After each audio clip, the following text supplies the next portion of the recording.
They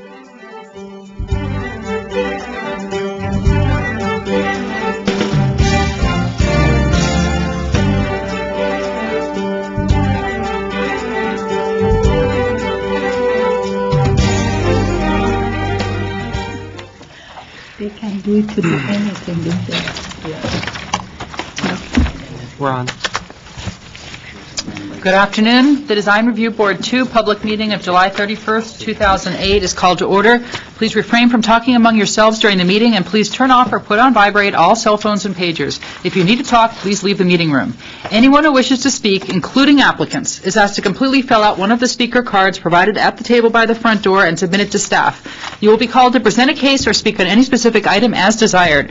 Anyone who wishes to be re-noticed about a project must completely fill out one of the postcards provided at the table by the front door and submit it to staff to receive notice of subsequent meetings. Current DRB agendas are available by calling our DRB hotline at 818-548-3171 or by visiting our website at www.ci.glendale.ca.us.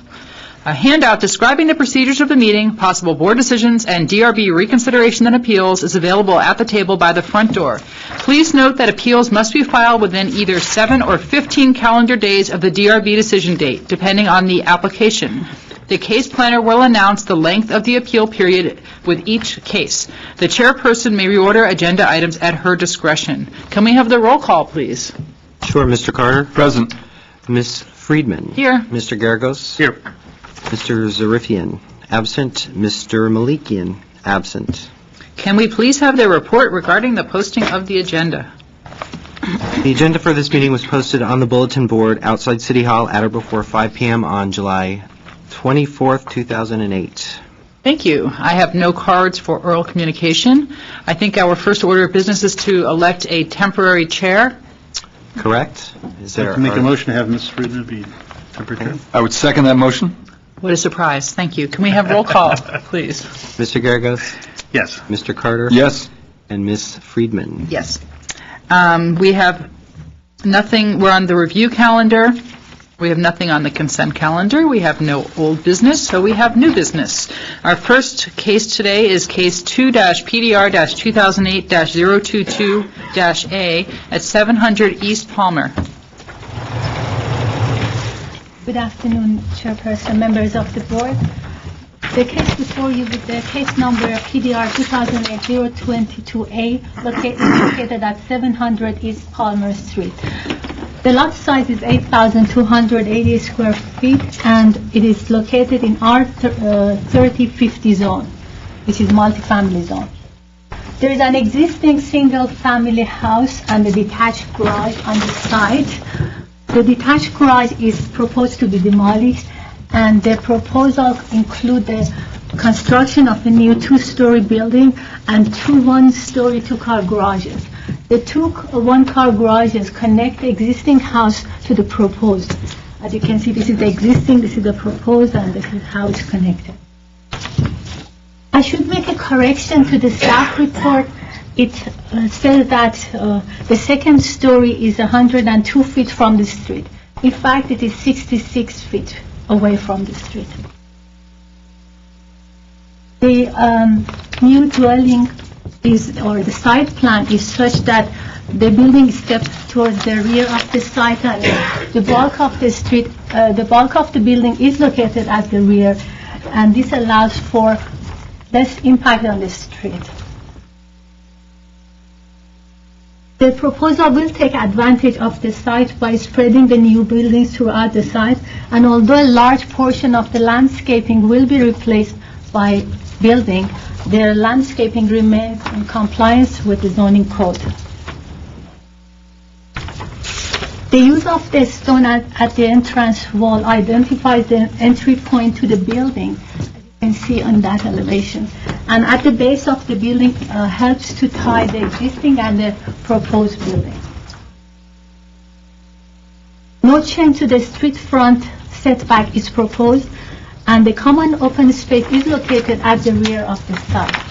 Except for the visible part of the second story, the front elevation remains unchanged. The new two-story building is 24 feet 7 inches high. The following are the recommendation and draft of decision. Staff recommend approval of the project based on the following draft of decision language with the proposed conditions. Overall, this 2-unit project is well sited with the existing building being connected to the proposed through the 2 one-story 2-car garages. The proposal will take advantage of the lot area by spreading the new building throughout the site. Although a large portion of the existing landscaping will be replaced by building, the landscaping remains in compliance with the code. The proposal is appropriate in mass and scale for the neighborhood. The building steps up towards the rear of the site, which minimizes its impact on the street. On each elevation, a number of forms and a variety of roof levels also reduces overall appearance of the building. The style of the building is consistent throughout the project. The use of stone on the entrance wall identifies the building entry point, and at the base of the building, it ties the proposed building with the existing. The following are the conditions of approval if the board chooses to approve the project. Fascia board shall be painted white. The narrow slider windows shall be changed to double-hung windows. Wood window surround shall be employed throughout the proposed building. Stone base to the side of the garage door shall be eliminated only on the wall of the 2-car garages. A clear path shall be provided between the front unit and the common open space at the rear. Currently, for the residents of this existing building to get to the site, they have to go around. And staff proposes maybe an opening here or somehow a clear path to the common open space. This concludes my presentation. I'm here for any questions. So basically, in terms of the building that's there now, they're going to be adding the stone siding on the front building? There are already existing, I can show, oh, you have, the existing building. You had it? So where's the stone? You said it's existing? Okay, so yes, that is. So it's not existing? They're not, they're adding that. So they're adding that, and then are they proposing to change any of the windows on the front building? No, the windows on the front will remain, and we are proposing that the wood, which is around the existing windows, to be employed for the new proposed on the second or 2-story building, which is proposed. So what they have now, they have the, I think, is it vinyl sliders now? I believe they're aluminum. Aluminum. And they're proposing aluminum for the new building.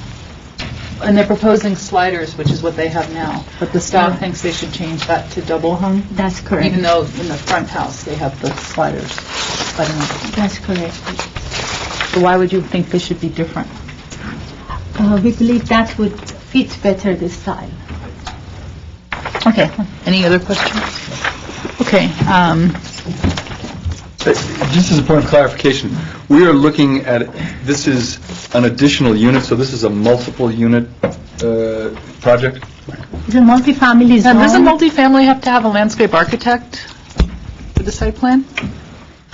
Not necessarily, because there is an existing building on the site. If it was completely new project, they would have had to provide landscape plan. So even though it's a single family now and they're changing it to multifamily, that doesn't trigger, that's not considered a new multifamily? Well, the board has the right to ask for the landscape plan if that is what you would like to see, and the applicant will provide it.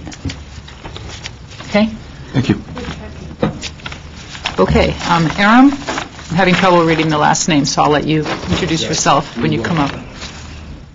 My name is Aram Natsakanyan, 910 South Glendale. I'm actually an applicant of the project. Actually, Ms. Kiazan explained very good. I thought to explain some of the things, but she already explained very good. Only one thing I want to mention about the common space in the front unit. Whatever she explained from the rear of the garage, I think better way to go from that at the driveway portion, from the courtyard. Can I come there and explain that?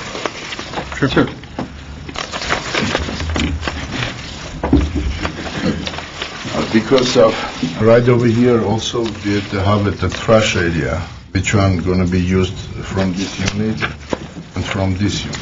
Just like this, the common open space where we're going to have barbecue and jacuzzi over here going to be used from these two units, and also I think this way is much better than the other one from the back of the garage. Actually, only that, and I already read the conditions of the stuff right here. So if you guys want to change the windows to the wooden windows, we are gladly to do that. Also, this the narrow windows, if you want them to change it double hung, actually, those are already double hung here. Those two windows, the narrow windows, are at the double hung here. We already showed that. But to change it to wood, we can change it. Also, those two maybe. That's it. If you have any questions. Any questions? No. Thank you. Okay, I don't have any other cards, so I'm going to close the public hearing and take comments from the board. Obviously, it's less density than what's adjacent to it, so I guess that would be a positive. I think it's actually the case, based on some of the other ones that have come through, this would be a classic opportunity where you could detach the two buildings and create a truly common open space between the two that would be utilized much better. So the whole idea about connecting the two, I don't know that that's a positive. So, because the way it's laid out, all of the common area is very much a part of the rear unit. And I think if anybody from the front unit came to the back unit, it would seem like an outsider almost. But I think very close to the same plan, literally just shifting what is here back. There's more than enough setback in back where you could disassociate the two buildings. Plus, there's more backup area than necessary by 3 feet, which would also give a nice area actually behind the garages, would be almost 8 feet. And you could probably get an area between the two that could, depending on how much you downsize the patio, the space between the two buildings could be almost 20 feet as a common area. So I think this is one of those cases where the common area really could be a positive. Plus, it makes the rear unit a much more defined building as opposed to sort of an extension, kind of an amorphous extension of the front unit. So I don't think there's anything wrong with what's going on the side. I just think it's not capitalizing on what could be there in terms of open space. So, Thank you. My comments are as follows. When I did the drive-by, it's in the shadow of a fairly large multiple unit apartment building, and so you think, well, this is good. I mean, it's a less density. But then when I look at the plans, I yearn for a little more detail, a little more, hominess would be probably a bad word to characterize, but I sort of, and I don't mean to be flippant, I don't want to say, oh, here, the way to deal with living next to a multiple building is build a smaller version of a multiple building. So I would like to see some detail, and do I offer any suggestions? No, but I would like to see some detail that sort of humanizes this project a little bit. Thank you. I just want to say for the record that we had a correspondence from Uta Baum in opposition, and I'm going to read a little of what she wrote. She wrote, sadly, this one-time charming, unassuming, and modest but pleasant wood-frame single-family residence is morphing into another bland and unsightly piece of neighborhood architecture, and one devoid of any pleasing detail. Just another building hooked onto another by way of garages, looking austere, mundane, like the one already existing. As is too often the case, we have stooped to accept and improve designs which are bad, which don't enhance the neighborhood or the community, and therefore our quality of life. These aren't my words, this is a neighbor, but I have to say that I completely agree with her. I think it's great to make this to better capitalize on the lot and to make it into a multifamily building. I have absolutely no problem with that. But I think what you have now is really a sad-looking house that once was a nice, cute craftsman, but changes have been done over the years, which is fine, but they haven't been done very sensitively or very thoughtfully, and the house has been downgraded. And now I think it looks like a piece of blight. It doesn't look like a place you'd want to live. And the building that you're proposing is just more of the same. I think it's a great opportunity to upgrade the house in the front and to do something nice in the back. I completely agree about the common space. I think that we need, because it's going to be multifamily, I would highly recommend hiring a landscape designer or a landscape architect to help you with the site plan, because this is not going to be acceptable. The common space you provided in the rear is not accessible even by the people in the rear. To ask them to squeeze past the garbage cans to get back there, or along this dark alley that's between you and the multifamily building, it's very unpleasant for people who live there. And you actually could create a space that's really nice. I mean, and the nicer that your building is, the more you can charge in rent. I mean, if you actually have a usable little garden there for people, it could be quite lovely, and it could be something that's really a boon for the people who live there. And right now, to me, it doesn't look like a place that I think we'd want to live, any of us. So I think it needs a lot more rethinking of the front. Just putting some stone cladding is just making a bad situation worse. I think you need to rethink that front house and rethink the back house, maybe hire an architect or a designer who can help you. So with that, I'll entertain a motion. Well, I think we could make some comments that could be helpful, if we could do that. Well, the one I would just echo is, if you could bring a landscape architect into this, often we see renderings that oversell the landscaping aspect of it, and we have to look at them with a little bit of a perspective. But on these drawings, you're getting no help from the landscape indications, and I think you could take advantage of that. So why don't you read back what comments you have, and we'll see if we have enough. I could try a layout by propose a layout by breaking the building into two rather than a single building to allow a centrally located common open space, provide more details to the building, provide landscape plan by a landscape architect, rethink the front house.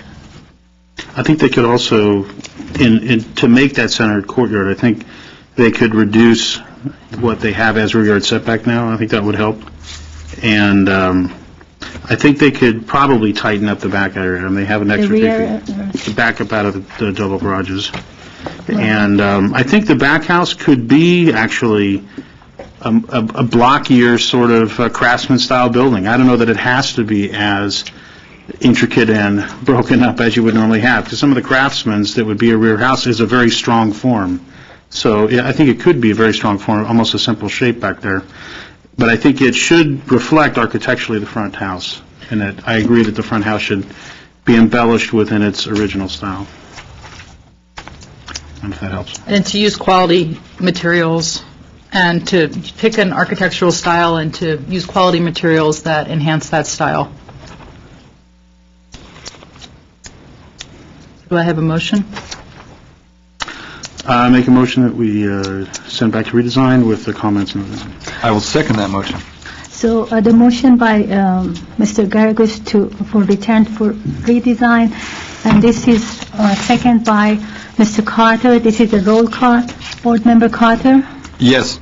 Board Member Garagos? Yes. Chairperson Friedman? Yes? Motion passes by 3-0. Thank you. Thank you. Our next case is 2-PDR-2007-145B at 5151 Fine Hill Avenue.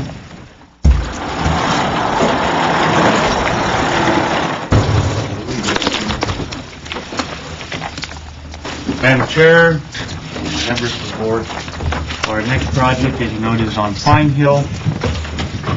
We'll make a brief review of our staff report that you have in front of you. Project summary, the applicant or the proposal is adding 480 square feet to the first floor, primarily toward the front, and they're creating a brand new 650 square foot second floor above the garage. They'll be maintaining their existing garage, and the proposed design is to match the existing one, which has been identified as a contemporary modified ranch-style house. In the photographs which are being passed around, that information is there.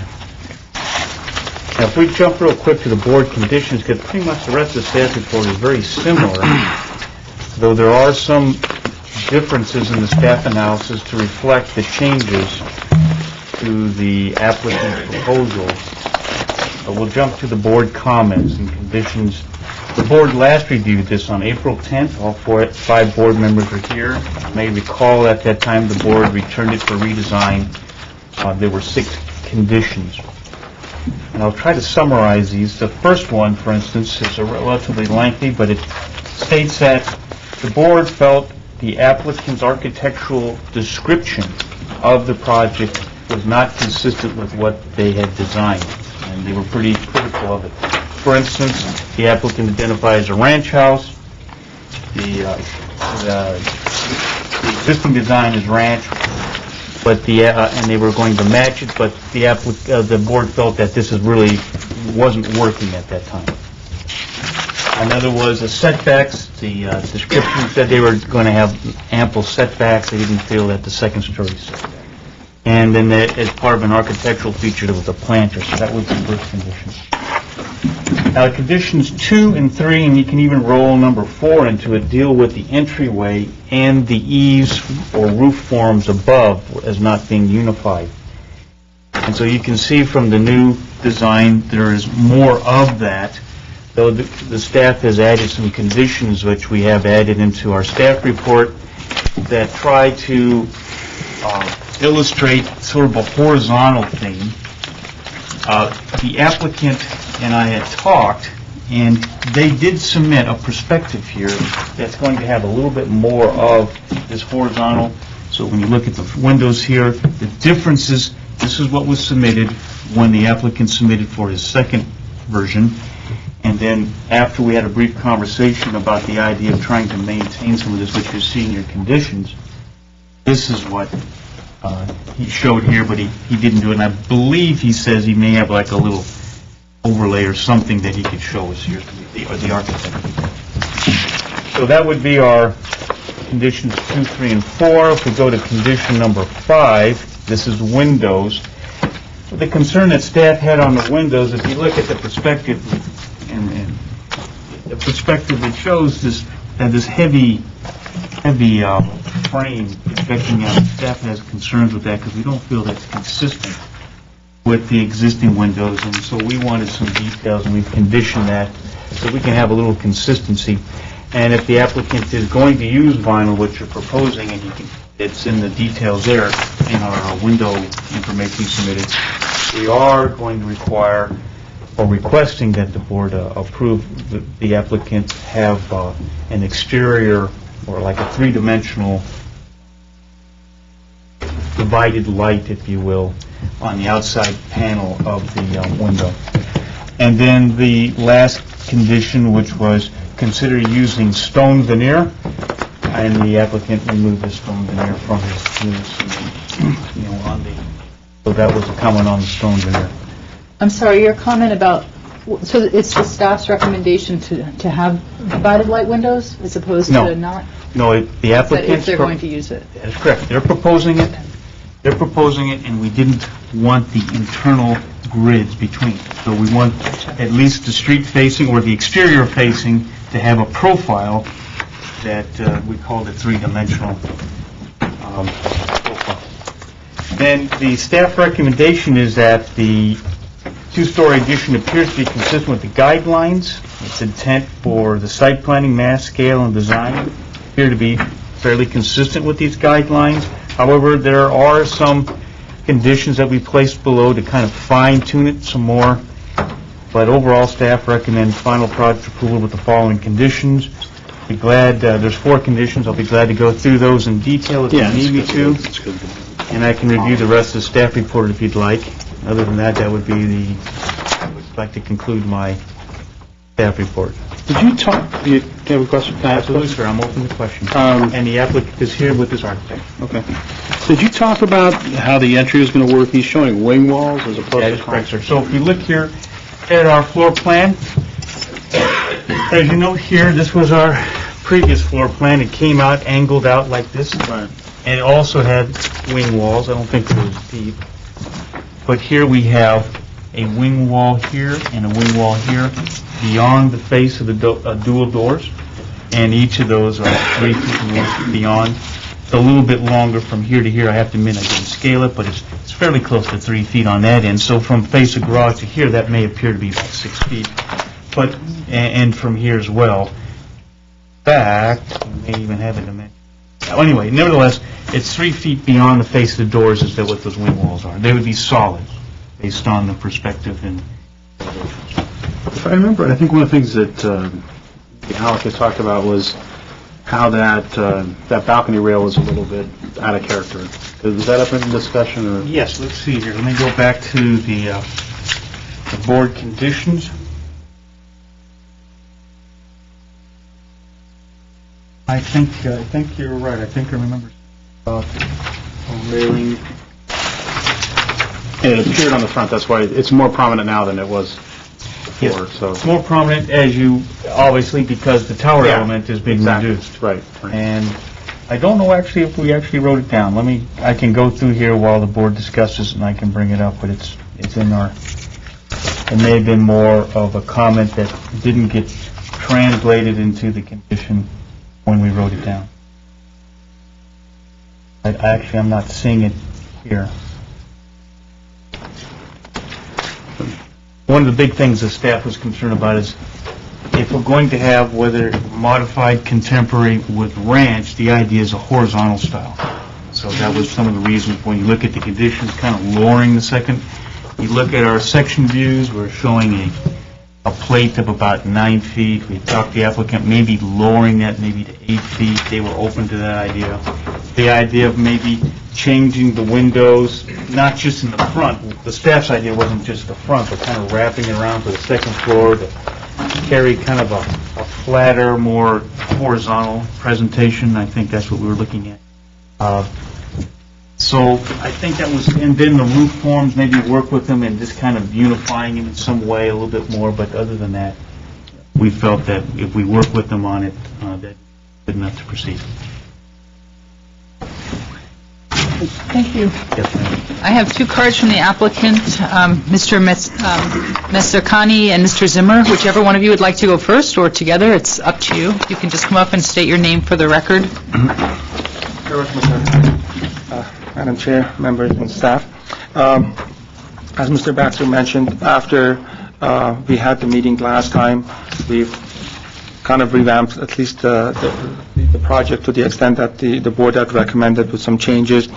Mr. Baxter and I spoke about the 4 conditions that was again recommended for consideration. I think I mentioned over the phone and the basic recommendations. I said I don't think we'd have a problem in terms of, again, the biggest idea was to maintain this ranch style, which and to do that was the horizontal view of the house itself.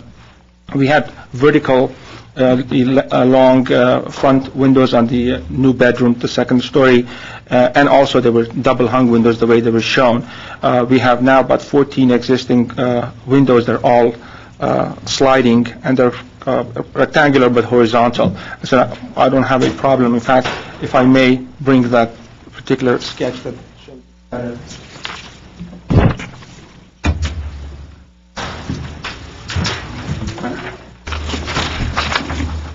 That is Thank you. exactly one of the windows on the side, the double view, so that it shows a horizontal view of the 2 facing windows. And as to the first condition, lowering the plate 1 foot, although it requires some more changes, but I think we don't have a problem as long as it meets both the board and the staff obviously is recommending it, and I said we should have a problem.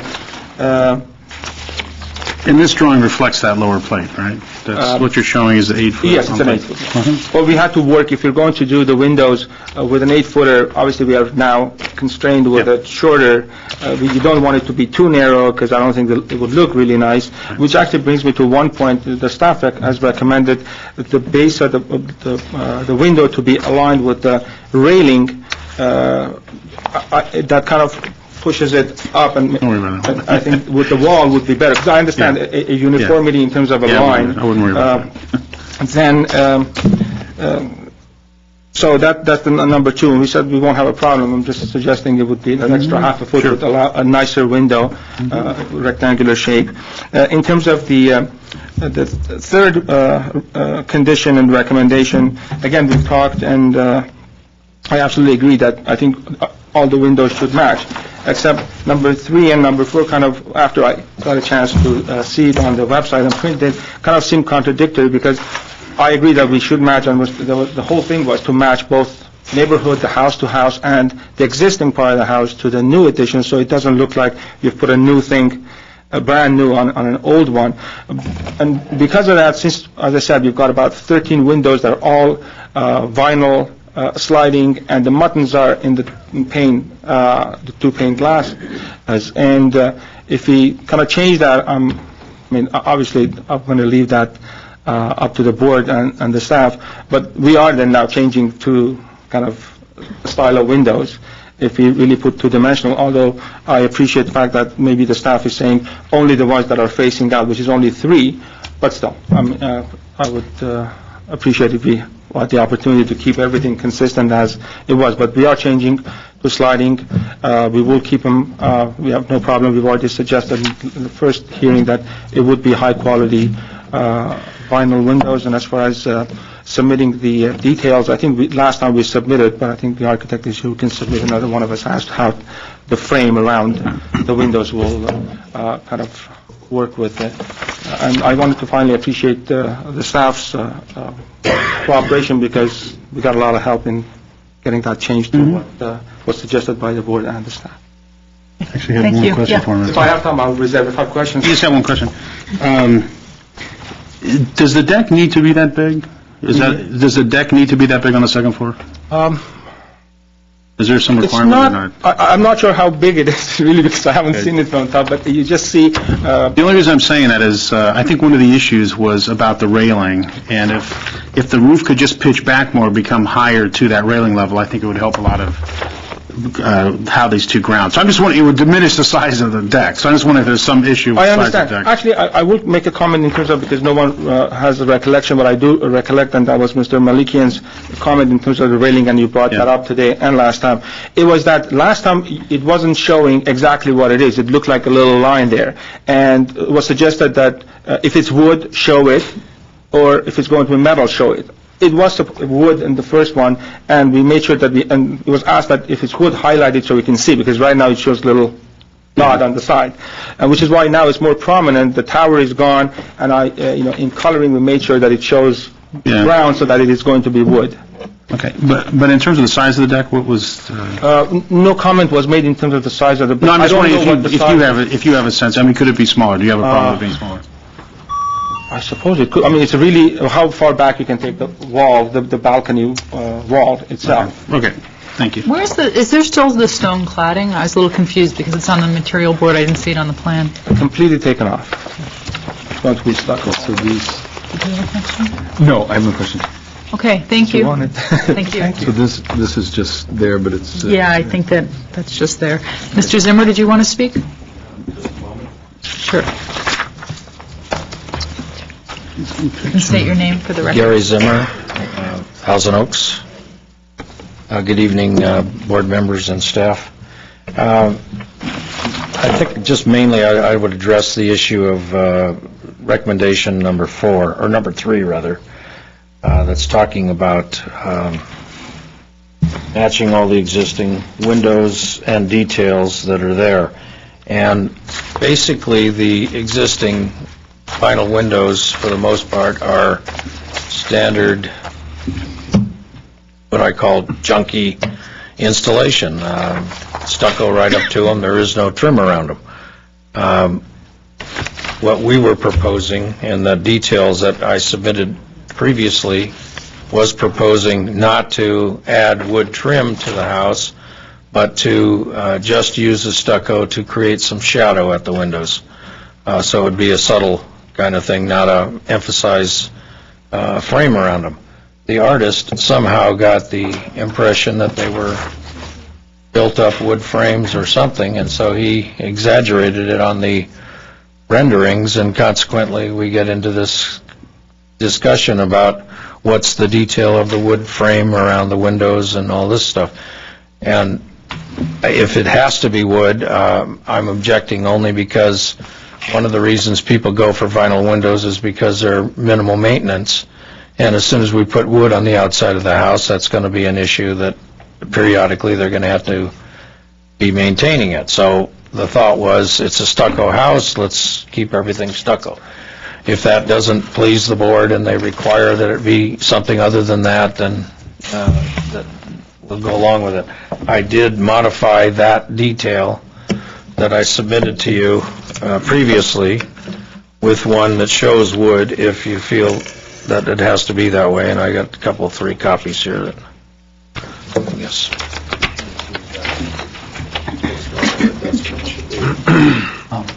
Same details that were there, I just took out the... You need to Do you have speak an into extra the one mic. for staff? You can have mine. I just want to make sure I have B on it, so I just, as opposed to A. Thank you. In any event, it's nothing fancy, just adding some redwood or cedar to the exterior face if that's required. That isn't what the condition is around the rest of the house, where the existing windows occur. First of all, the walls are 4-inch walls, not 6-inch walls, which we're using on the addition. So we don't have the flexibility of preparing that kind of detail. I mean, we could make a shadow box, I guess, if it had to be. But all the existing, this would be, I think, somewhat of a hardship on the owner, because his expectation was that his existing windows would remain and that he'd just be putting new windows in where the addition occurred, so. You know when he put those windows on, the vinyl? I sure don't. Sometime, I would imagine, in the last 4 or 5 years. Well, maybe the staff can tell us when the permit was pulled for those No. windows. I wouldn't know, ma'am. I did not check that about the permit for the windows. Well, just to clarify, you're showing some kind of surround on the other elevations. Is that the intent? On the elevations we have, you're showing, on the other elevations, you're showing a surround. Yes, the intent would be that it is EPS with finish, or wood if you don't like EPS for some reason, with stucco over. That was what was the intention there. Okay, And so that's the way it was called out on the, So your intent is to do this detail on the rest of the house, then, right? Is that, you were saying you want to stay with the existing window condition. I was just clarifying what you're saying, and what you're proposing. okay. You'd rather do nothing, but if you have to, you'll do this in the front? Is that what, just so I'm clear what we're saying? Yes, that pretty much bottles it. That's all right. Just wanted to clarify. Other questions? I, just again about the deck, because my remedy is... The deck was a product of the roof shape and wanting to align the deck with the front of the bedroom, front of the master bedroom. So as the roof came up, it met the wall of the master bedroom. That defined where a vertical surface was going to be, and using that same formula for the side of the house, that created the deck area. There was no specific requirement it needed to be X size. It's big enough to have a spa up there maybe, and some chase lounges and a little table maybe, but it's specifically for the master suite, so. Okay. Big parties, I guess. Thank you. Thank you. Okay, I'm going to close the public hearing. Where's that elevation? Did I take it? The front elevation? Oh, You want me to say it? yeah, whoever. Yeah, well, let me just, as a preamble, so this is a property that has come back to us is from April, and with conditions that we set, this board, so now it's our duty to scratch our heads and remember what the project was and if those conditions were actually met. So, Yeah. take it, Mike. Yeah, no, I think everything that's happened has been positive. I'm glad you brought this in. I think it's very helpful.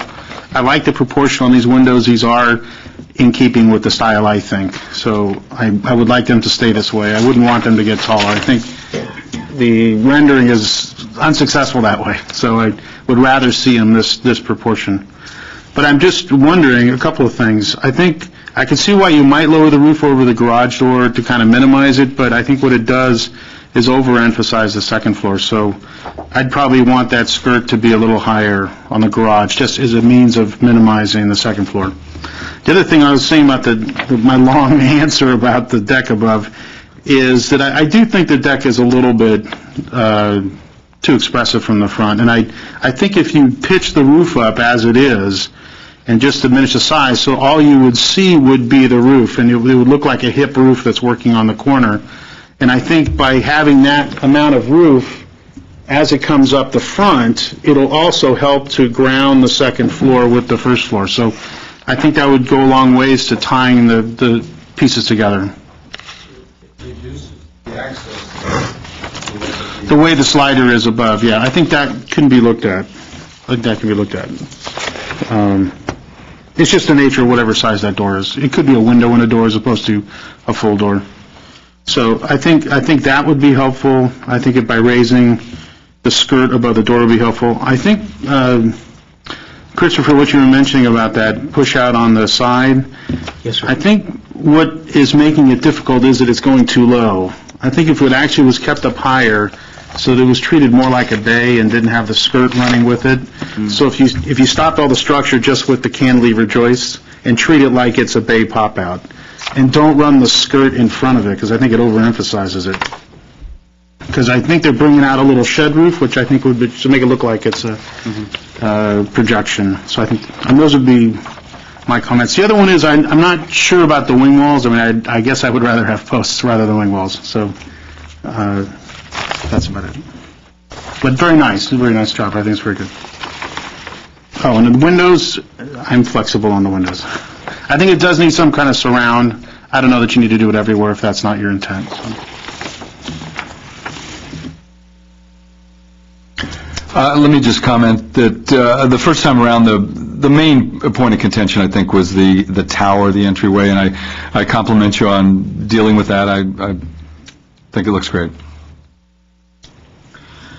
Well, I don't know. Either I'm in the twilight zone today or just a big grouch. I guess I have, look, it's a small project, but I have similar thoughts as I did to the last project, although I don't think there's anything wrong with the house as it stands. My problem isn't so much putting the square footage on the second floor. I think that's fine. I'm glad that you brought in the other rendering where you've lowered the height. I think the proportions work better. My issue is just that what you have existing, this little ranch house, has, as all the houses in this neighborhood has its own charms. A certain level of detail that was done at the time, from the wood siding to even the beams, the wood beams with the little, scalloped wood details on the top.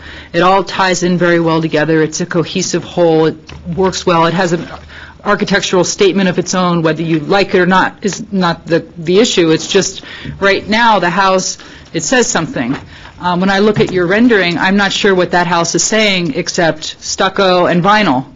To me, it's a missed opportunity. Yeah, you're adding square footage, but you're also stripping, I think, every bit of character out of your house. And I think that with these period neighborhoods, that's just a mistake. And I think it's the kind of architecture that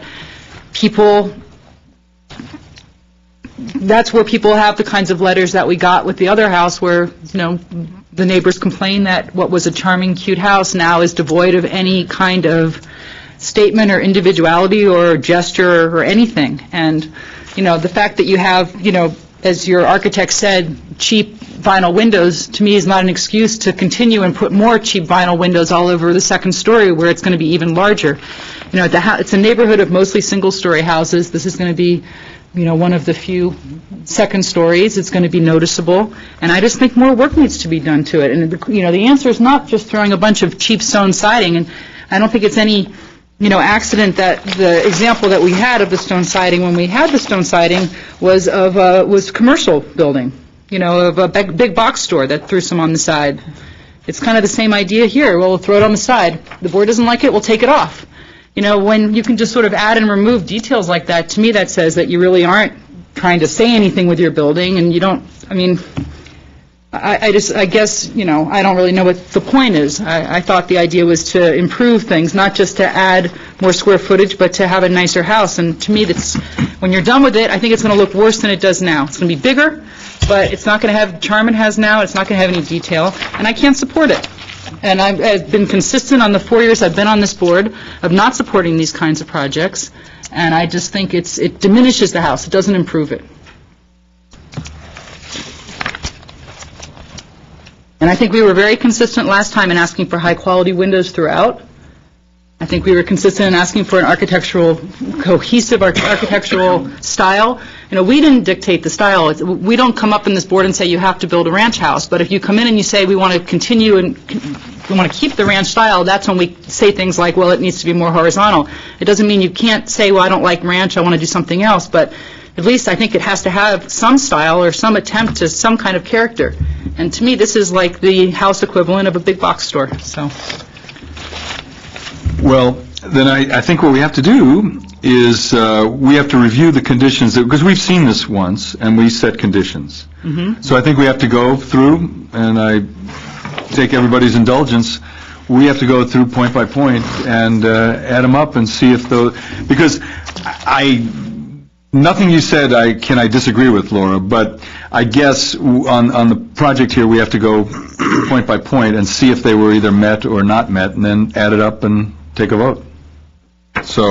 Well, I mean, look. Style number 1 talks about the architectural style and guidelines. It was a comment, sort of a meta comment saying to basically pick an architectural style and be consistent. I don't think this house right now has any kind of has an architectural style that you could name, really. I don't know what the style is for vinyl windows and in a stucco house. Yeah, they modified the entryway. We had some comments about the massing, which I think were met, but there were lots of, there were 3 comments that talked about the style. And to me, I just don't think that was met. I don't think that this house has been detailed. Before, at least, there was an attempt at some kind of architectural detail, and we didn't like it, but I don't think that the solution is necessarily just to remove it either. I mean, I always would say, yes, let's not do the stone siding, but, look at the house as it exists now. Look at what's there, and look what they're going to be proposing. Look at the front door, and look at the house. I mean, you've got all of this going on. You've got a wood front, you've got the wood door, you've got a wood garage door, you have wood siding, you have these little details here. All of that's going to be gone. All you're going to have left is stucco. So, I mean, to go back to our staff's notes on the conditions here, we asked for a unified style. And it says here, the revised architectural style's description identifies the development's design as contemporary modified ranch. Is this contemporary modified ranch? I don't know what contemporary modified ranch is, but... Well, and that's a problem, because we asked them to pick a style, and could there have been another name that they could have given us that we would have recognized? I think part of it is if those details on the house are making that style, and you want it to be consistent with that style, you would be integrating those styles again, those details again, if that's the intent. So they have picked a style that does not include those details, and they're that could be a drawing to that. It could be. I mean, when we start telling people that your style can be vinyl windows and all stucco siding and nothing else, I think that's probably the day that I just quit this board. I mean, when we start saying, as long as you tell us that that's what you're going to do, that's fine. I don't know what we're doing here then.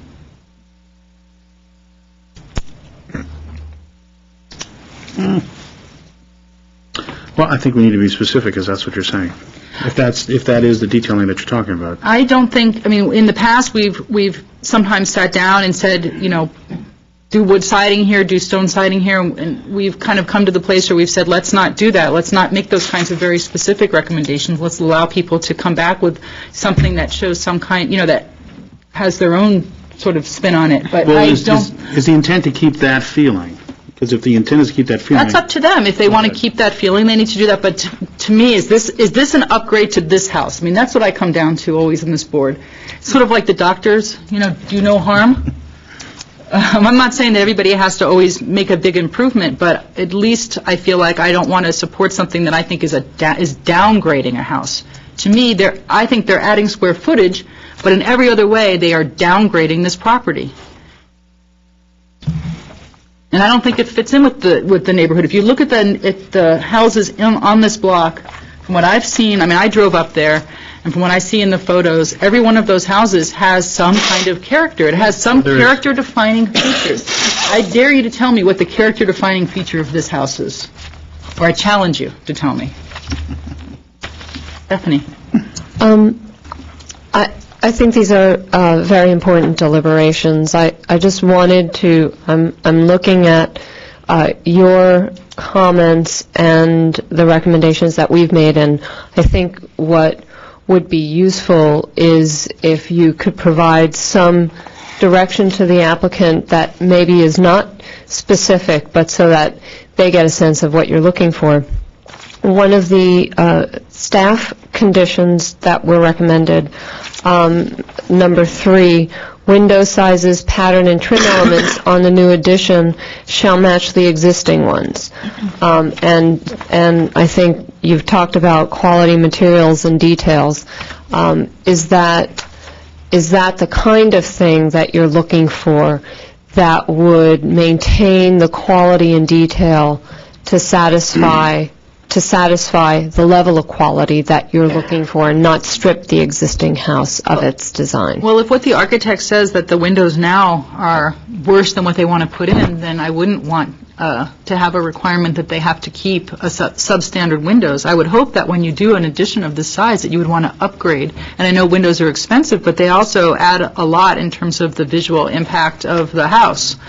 I would think that when you're doing work like this, you want to upgrade things when you can and not downgrade them. I guess the question is, are there details other than the windows that you've discussed? I don't know what details are here. I don't see any detailing at all. So it's hard for me to say. I mean, I look at what they have now, and I'm not saying that they need to retain any of those details if they're going to go and try to create a sort of a new house or a new look. But whatever that new look is, I think it should have something to say and some kind of detailing.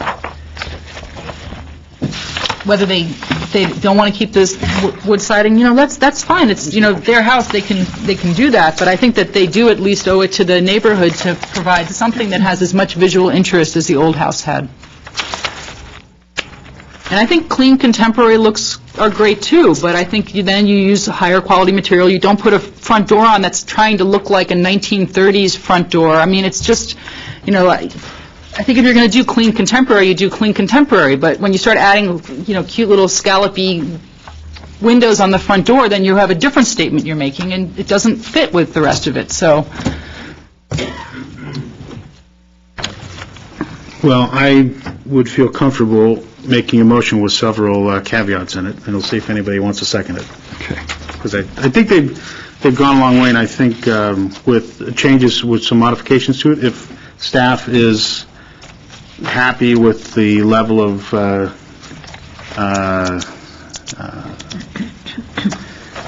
level that we would be giving them leeway.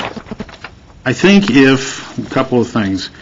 If the eyebrow was raised over the garage door, if there were columns at the front door that were reminiscent of the style, if there was a wainscoting possibly of wood over the living room section, if the living room window was larger, I think it's too small, if the roof came up and incorporated the deck so that you saw only roof and not railing, and I think actually if you explored doing siding on just the upper floor section, wrapping around the bay that happens at the side, and then doing a heavy wood corbels under that are in keeping with the ranch style, under that extension, with the possible exception of a hipped gable like the garage does now on the second floor. And I think if you did that, I could support that as a motion. If you're comfortable with those level of importance giving to staff. So, I would feel comfortable making that motion.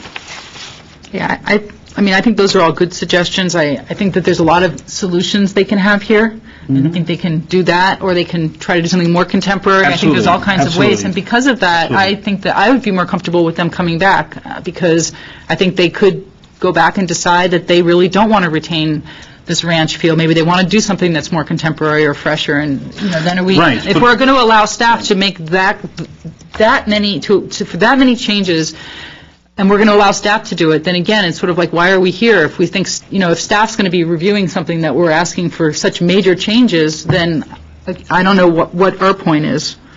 Well, it's just at this point, we have to deny or approve. No, right? well, It's already come back once, is that right? Or is this under the old rules? This is, actually was, the last time you saw it was April 10th.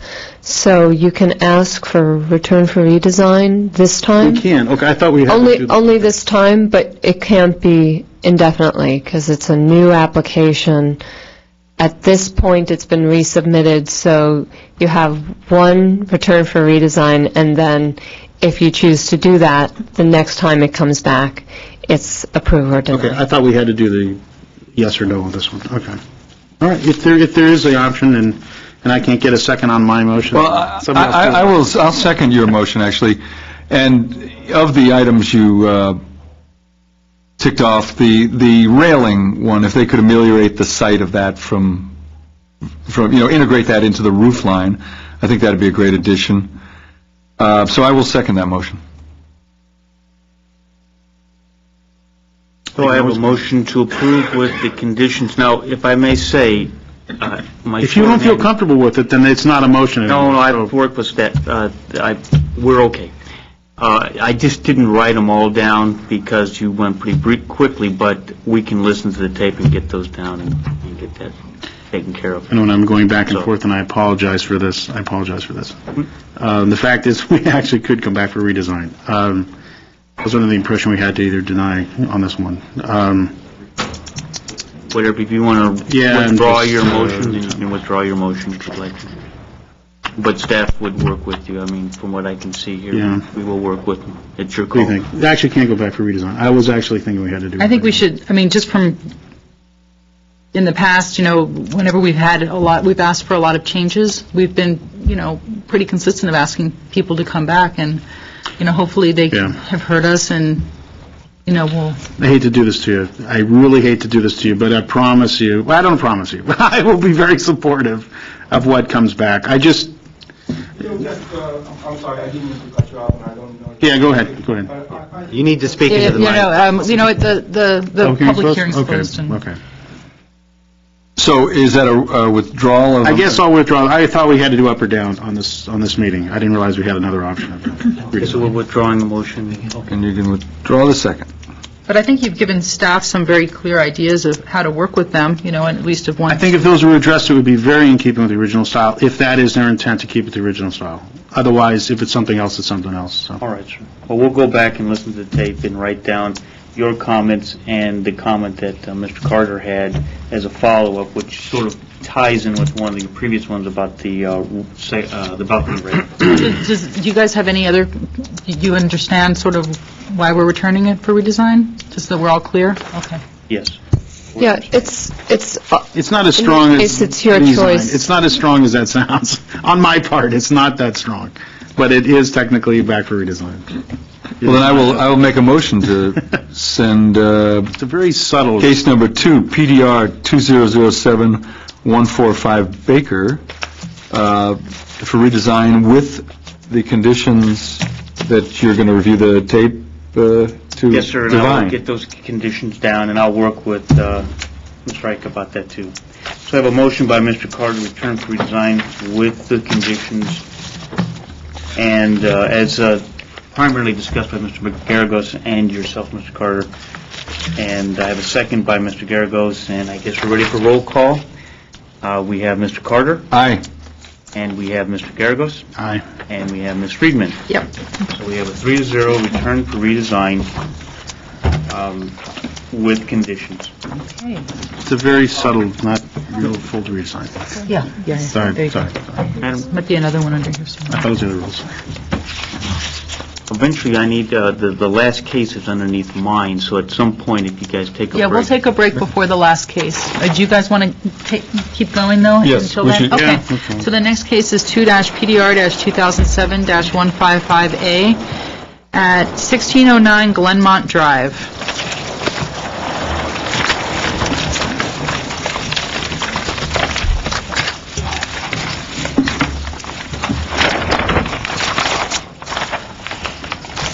Yes, Madam Chair.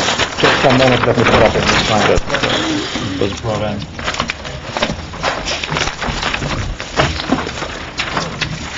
Christie needs some help?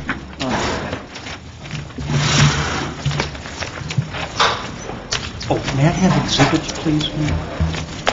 While you're waiting, can I pick up these? These? You want these? Go ahead and get all the ones off together.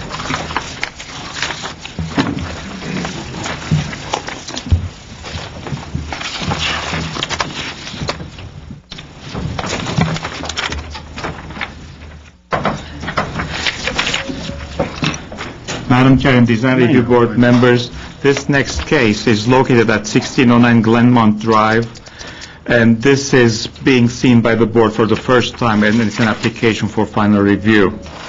The project involves the addition to an existing single-family house. There's a relatively small addition on the ground level, and the second story is being proposed. Altogether, the addition is going to be approximately 1,962 square feet, with 422 square feet of additional floor area on the ground level and a 1,540 square foot second story. The property is approximately 47,000 square feet in area, and it's a flag lot. The property is located in the Verdugo Mountains South neighborhood, and this neighborhood is characterized as a hillside neighborhood. The design guidelines focus on developing high-caliber homes that use quality materials and reflect proportionate design in style and scale. The design guidelines also aim to minimize the visual and aesthetic impact of single-family development in the hillsides. With respect to staff's analysis, if I may point out to the features, the plans are available on this panel. Site plan, proposed floor plans, and that's the existing floor plan, 2 elevations, roof plan, a cross-sectional analysis that was prepared per staff's direction, 2 photographs one showing the property without the addition, and second showing the property with the addition, and it's really tiny. You have to focus so that you can see it. And then the perspective and the topo map are also available. With respect to site planning, the property is a long flag-shaped lot. The side slopes steeply, but the building is built on a flat pad. The house is located on the southern end of the property.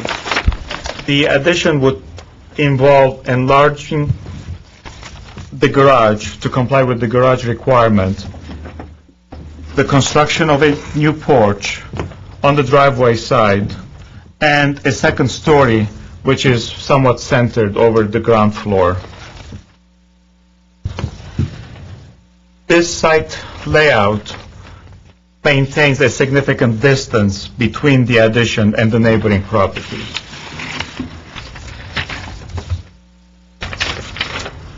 With respect to the massing and the scale, the proposed second story, which is relatively centered with respect to the ground level and smaller, result in sloping roofs coming up from the first level to the walls of the second story. And these roofs, or roof sections, contribute to lessening the visual mass of the second story.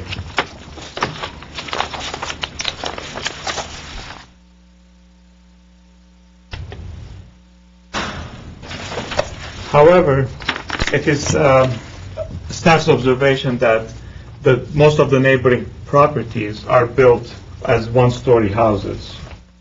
So staff is not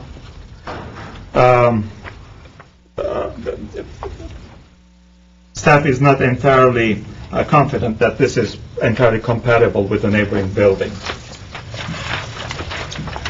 With respect to building design and detailing, the proposed architectural elements use quality elements. The windows and the doors are going to be wood frame doors painted to match the existing. The proposed roof is going to be concrete tile roof to match the existing roofs. And there's going to be stucco on the walls and stone veneer. It is staff's opinion that out of all these elements, the stone veneer and the string courses and the moldings around the windows are not entirely compatible with the chosen proposed Mediterranean style of the building. So they're wood windows with the plaster moldings around them? Yes. One last element. In an attempt to maintain as much of the existing roof as possible, and this is so that the building can maintain any non-conforming rights it has, the existing roof sections around the perimeter of the building are a mismatch of different roof shapes that include gable ends as well as hip ends. And it is staff's opinion that these roof sections should be consolidated and in a style that goes better with the chosen style, which is the Mediterranean style. Can they do that while retaining their non-conforming status? I spoke with the architect yesterday, and apparently the non-conforming status will be lost. In terms, the major element in this particular case is going to be the requirement of a conditional use permit for slope, because when the house loses its non-conforming rights, it's going to be treated as a brand new building, which requires the approval of a conditional use permit for slope. Do you think they'd have a problem with that? That, I don't know, but Considering it's another public hearing, and if it's another public hearing, I don't think this house has any other non-conformities. The non-conformity is the land use non-conformity, basically the conditional use permit. The setbacks are pretty generous. The driveway is relatively flat, so I don't anticipate any issues with respect to driveway slope. It's a large lot. Are they allowed to try to get the CUP before they get an approval from us? Yes. They could do that if they wanted to? Yes. All right. The CUP must be approved first. They can't do a final one before. I think they can do a preliminary before, but the final has to be after the CUP, right? But only if the non-conforming rights are lost. In this case, we don't know yet. It's completely over the existing house, though, so it'd be hard to deny. I mean, the second story? Yeah. Yeah. From a CUP standpoint, Yeah. I think. It's another hearing. We don't know. Yeah, right. No one knows. Public hearing. So, having said all this, staff's recommendation is for the project to be returned for redesign with 3 conditions. The first one is to redesign the roof areas over the first floor to be more cohesive. Second condition is to reconsider the elevations and the details and the proposed materials, and primarily the stone veneer, the moldings, and the stylistic elements. And the third condition is to reconsider the configuration, size, and placement of the windows. And this is because the windows are of different shapes. There are rectangular windows, arched windows, semicircular windows over rectangular windows, and to make all those cohesive. I would like to wrap up my presentation unless there are questions of the board. The project architect is in the audience, and let me mention that when this application came in and was deemed complete, this is being treated as under the old rules with a 7-day appeal period. Okay, I guess my question is, and maybe there's no answer to this, that if the whole thing with the roofs is an issue, how possible is it at all for them to get sort of an informal read from the zoning administrator? Is there any chance of anything like that? No. Since it's driving so much of the design here. Yeah, just to make you aware, we have had a couple of meetings with this applicant, and as we were discussing the difference in the existing house with the proposed style, in our discussions, we suggested a number of options. Another option, different than the one that we've outlined in the report, would be to maintain the existing style so they wouldn't be required to remove the roof.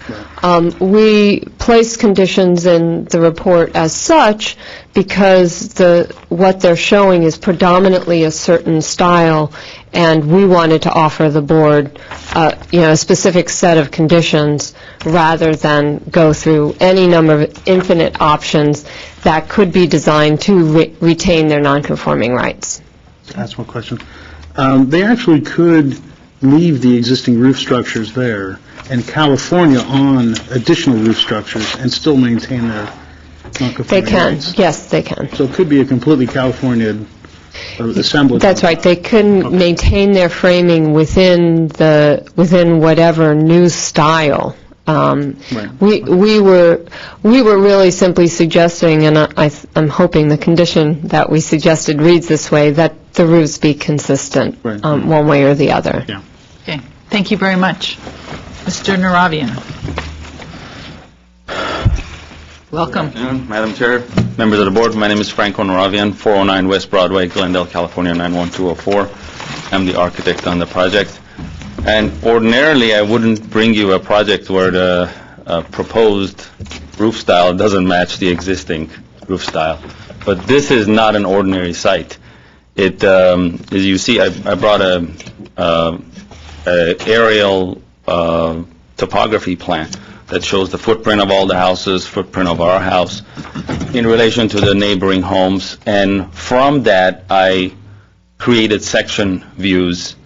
And what that's meant to demonstrate is that no one will see this house so that's why it's a little deceiving to look at the elevations, because unless you're in a helicopter, you will not see those elevations. You're always looking up. In fact, and you can see that from the sections, and that can be verified that I've drawn it correctly. The site currently sits on a flat pad, and from that pad, the slope is so steep that looking up, you're not able to see. The immediate neighbors won't be able to see the second-story addition. The only time you can see it is when you move back far enough, and that's why that picture from Louise and Kenwood is the first time, or Louise and Mountain, the first time you can actually see a glimpse of the second story. And by that time, it's so far away, and the surrounding trees are actually covering the gable lines of the first floor. So you only see the hip and the second floor. You don't see the gable line. When I was driving up Glenmont, isn't that the house that you see right up above you? Glenmont. Driving up Which way? here, right? And this is the house, right? Yeah, that's the house. I was pretty sure that the whole way I could see it. From Sure. Glenmont? What I was saying is from the section I've taken is from the backyard of the neighbor to the east. So if you're on Glenmont, you're about another 50 feet. Is this the neighbor to the east? No, down the other way. Go to the right. You want me to approach? Yeah, the section's drawn. Come on up, Franco. See the section's drawn, the section lines? That's our property. All right. The section is taken, the view that you have, this view, the sideline, is from the neighbor's backyard. And I was trying to show that that neighbor won't see it. But by the time you are here. So from here, this one-story house, maybe looking over it, you can see this. But by that time, even then, you're so far away, it's 125 feet to their backyard, another 50, 175. So you're about 250 feet away from Glenmont. Even if you can't see it, you're so far back that the difference between a gable roof and a hip roof is not, to me, not that important. As far as the staff comments, we don't have a problem if you want to reconsider window sizes, window shapes, the molding we have. By the way, we have a precast molding proposed around the windows, wood windows with precast molding. Any of those details. But changing the roof is a problem because I will go over the 50%. And I think we'll have a hard time with the CUP because of the slopes that we have, the retaining walls we have. I mean, it'll trigger not just the CUP, but there's also some retaining walls. Chris didn't mention existing retaining walls, all done with permits and everything, but maybe they're 10 feet tall. I don't know. I think we'll have a problem with getting not just the CUP, but also variance. Now, the other thing that came up that was suggested, yes, we can change the roof line that we're proposing to be a gable line to match the gables that are there. But then we have a condition where the person that sees it all the time, the property owner, is not happy with that style. He doesn't want that. And all because we're trying to make it look good in elevation views, which nobody's going to see. So I didn't see the sense in doing that. So that's all I have to say. I mean, I just want to mention, even when it comes to zoning codes, there's a provision in the zoning code that allows for variances. If you can prove that you have a unique property, that you have hardship, and you're not doing anything that's harmful to the public welfare, you get to even deviate from a zoning code. There is no zoning, there's no variance for design review.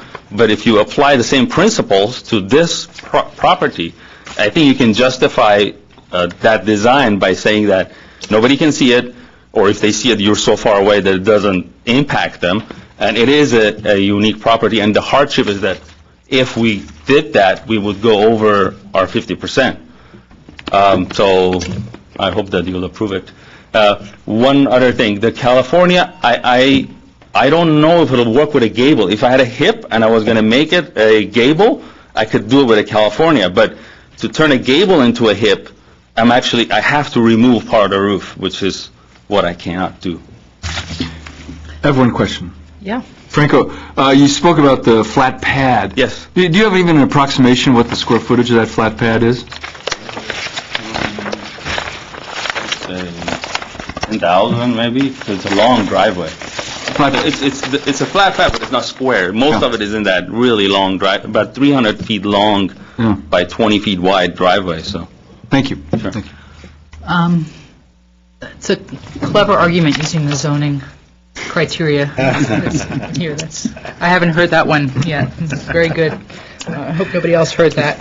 I just wanted to give you a chance to answer some of the staff's recommendations in terms of the detailing and the style. You have sort of a reason behind the stone and the moldings, and if you want to just respond to some of their argument that some of those materials don't match with the style. No, basically the style came from the owner's desire to do this kind of a house, and from pictures that he showed me of similar homes that he had seen that he liked. So, but like I said, if you have recommendations for changing any of those details, it's not a problem. I'm happy to come back even a second time if I have to for changing details, windows, but the roof is the one that I cannot comply with.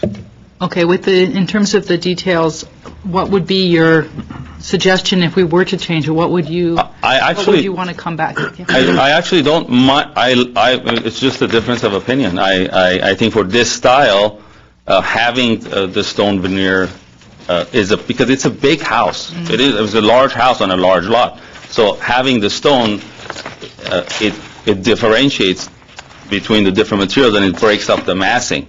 And so I think even if not this type of stone, then another stone, but some type of stone, and having the bands, the two color, I also think that that breaks up the massing. So I like it the way it is, but I'll listen to whatever you say. Thank you. Thank you. That's the only card I have, so I'm going to close the public hearing. I just have a question for staff. Was there a calculation done for the 50%? No.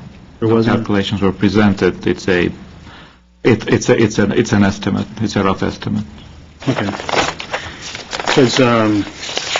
Because what I was talking about was if you look at the elevation, are we starting? We're starting. You're on. Okay. If you look at the elevation, the rear elevation especially, that arcade in the back, the patio in back, has a plate height of, I don't know, what is it, 10 feet or so? And that's actually above a lot of the gables that we're talking about. So if you were to California stuff on top, it would completely hide all that stuff. So you could add essentially a pony wall that would be to the ridge height around, and then you could stack a hip roof on top. So I think you could keep all your non-conforming rights. So I do think it's a problem.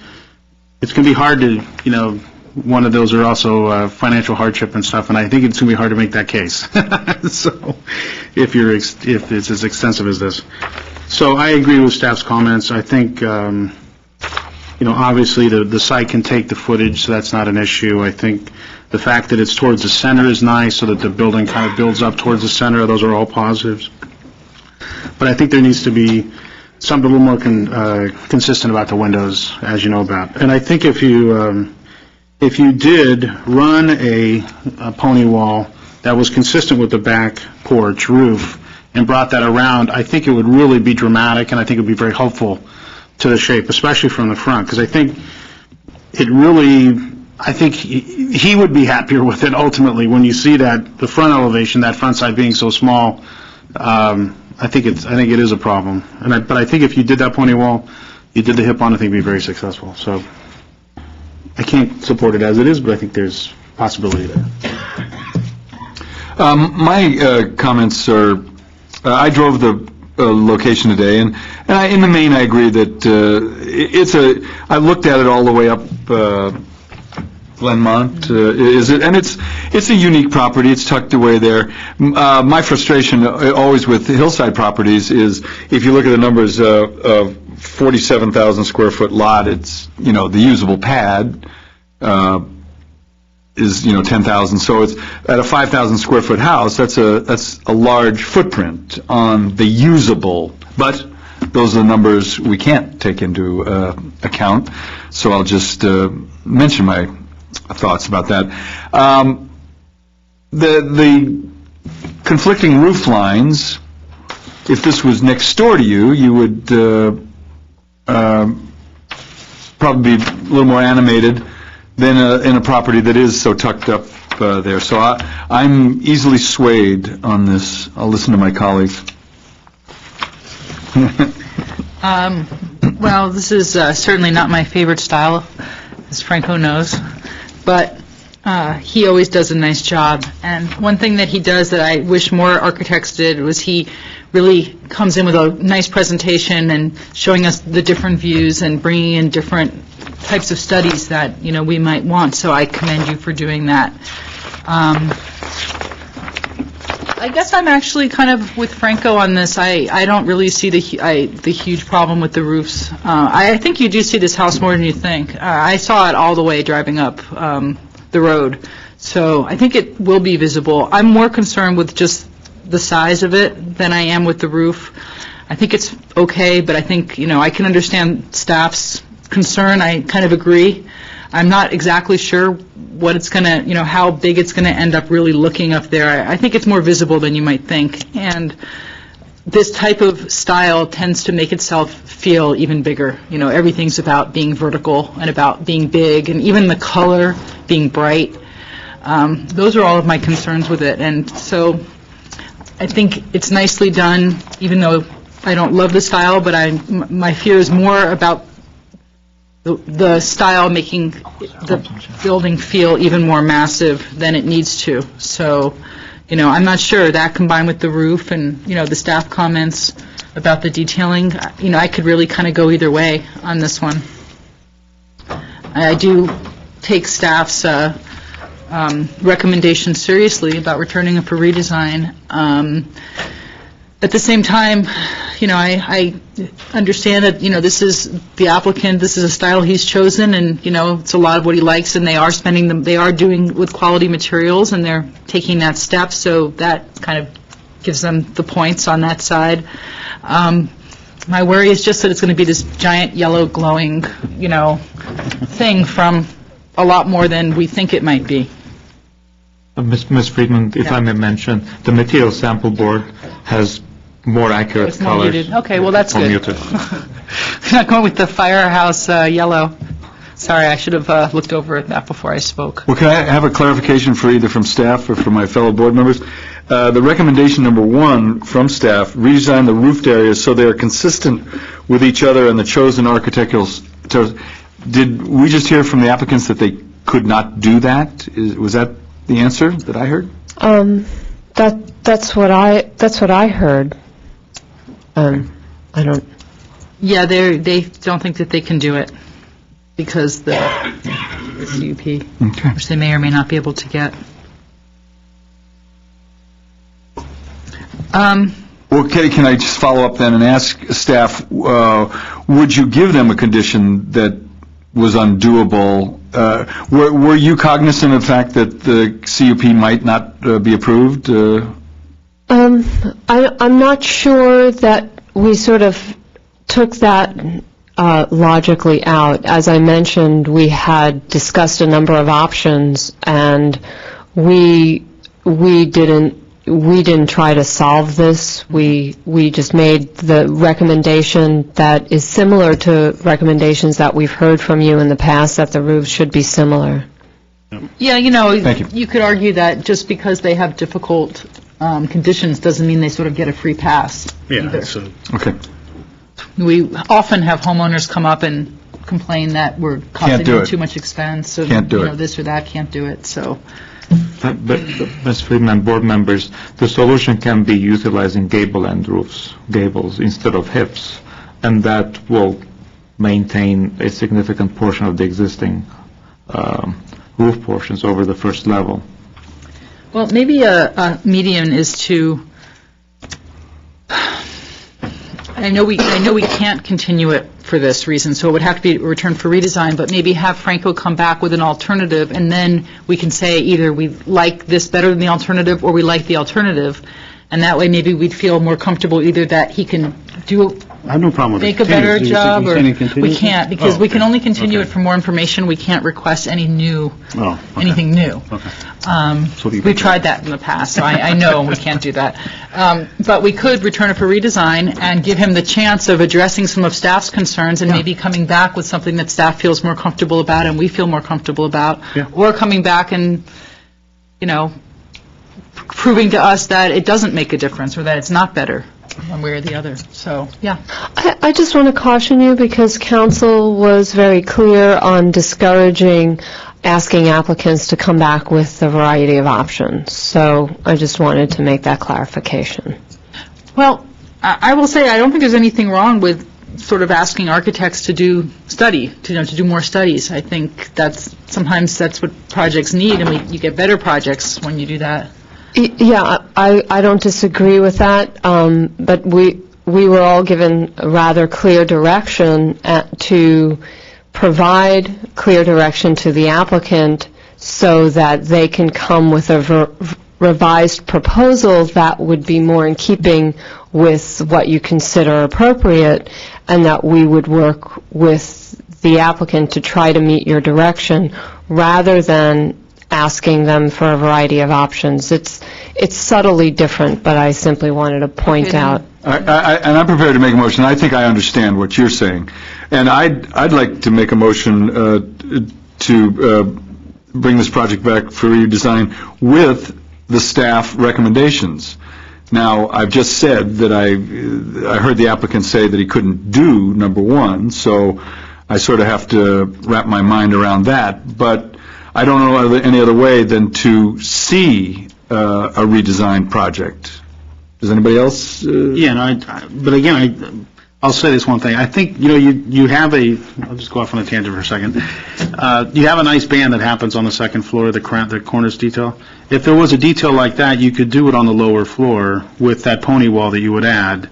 And I really think it would unify it so much and make it so much stronger. So that's the reason I'm doing it, not because I like hip roofs. I think it would make it a much stronger. From the owner's perspective, as you come to the front of the house, I think it would be much stronger. So that's the intent.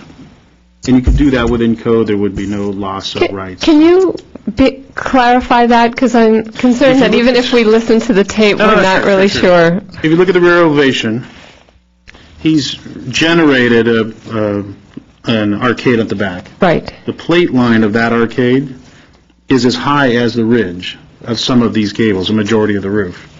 So he could add a pony wall, which is a short wall, on top that would match that plate line. So he creates a new plate line, leaving all the old structure there, and putting a hip roof on top of it, on that new pony wall. And then he could add that same detail, or a version of that detail, the cornice detail, and wrap that lower floor with that unifying... I see. So you're suggesting that they essentially build a new roof on top of the existing roof? They keep all their conforming rights. Because when you said pony wall, I thought that was at the ground. That's why I was... It's actually called a cripple wall, but I don't think you're supposed to say that anymore, so you say pony wall. You're not supposed to say cripple wall anymore, so it's pony wall. Well, I'm going to make my motion to send this project back, PDR 2007-155 Apple, for redesign with the recommendations from staff. And I would just ask Chairman Friedman, do you have anything you want to add about massing, or? I think they have, no, they don't really, but they do mention it in their summary. In their summary, but I would also make that a, a consideration to, really study the massing and some of the elements that make the house feel large, not from the front, because like you said, that I know, I'm confident that nobody sees the house from the front, but just from the rear and the sides, just to be sure that it's not going to be kind of the towering giant house on the hill above all of the one-story ranch houses below it. What's wrong with that? It's a joke. That's easy. Stephanie, you look puzzled. So, I like when you look puzzled. So regarding the massing, when you started to talk about reducing the perceptual mass and scale of the house, I immediately looked at the front elevation and said, okay, so would you recommend reducing the verticality? Then when you said you are not concerned about the front of the house, then I got the puzzle look on my face. I don't know which left and right. I'm going to have to think which one's facing. It would be the right side is the side that faces Glenwood. So left. So it would be more of the side and the rear. The side and the rear. So reducing the perception of the massing of the second floor addition. Is that how you would articulate? Yeah, well, it was you guys' comments in your summary where you actually, the case planner, I suppose, under, let's see. Well, in the summary, it says, while the proposed building may contain elements that would reduce the visual mass, it may not be entirely compatible with the neighboring buildings, which consist of one-story houses. And are more modest in appearance. Yeah, I mean, in our view, that perceived mass may be ameliorated by modifying the window sizes, for instance, on the rear elevation. That would be more in keeping with the style. But if you have more specific, would like to break down the massing of the house on the second floor, that would give us more information to better serve the applicant. And also, Madam Chair, with Mr. Board Member Garagos' suggestion regarding the pony wall and then using a roof to cover over the existing roofs, when that roof element is carried around the corners, possibly it would enhance what staff is talking about in terms of covering the lower portions of the second-story walls and then reducing the visual impact. Absolutely. So that may help. Yeah, absolutely. Yeah, I don't think that we need to get so specific as to give them the solutions, but just I would just make it a consideration to try to find ways to reduce some of the visual impact of the building. That's all. You could just keep it that vague. Stephanie, staff, with my motion to send back for redesign with the three staff recommendations and the comments about massing, do you have enough with massing to form a? Okay. We'll do our best. Then my motion is out there. Looking for a second. I'll second the motion. Wait, what was your motion? To send back. Is there a motion? Yes, I moved to send this project back for redesign with the three staff recommendations. Okay, yes. And the added notes about massing. I second that motion. Okay, so there's a motion and the second roll call. Mr. Carter? Yes. Mr. Garagos? Yes. And Ms. Friedman? Yes, it's a weak yes, but it's a yes. Motion carries. Staff, Thank you. We're going to take a 5-minute break.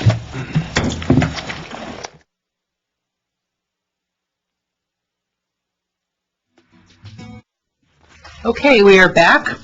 Our next and last but not least case is 2-PDR-2008-028-P at 1855 West Glen Oaks Boulevard.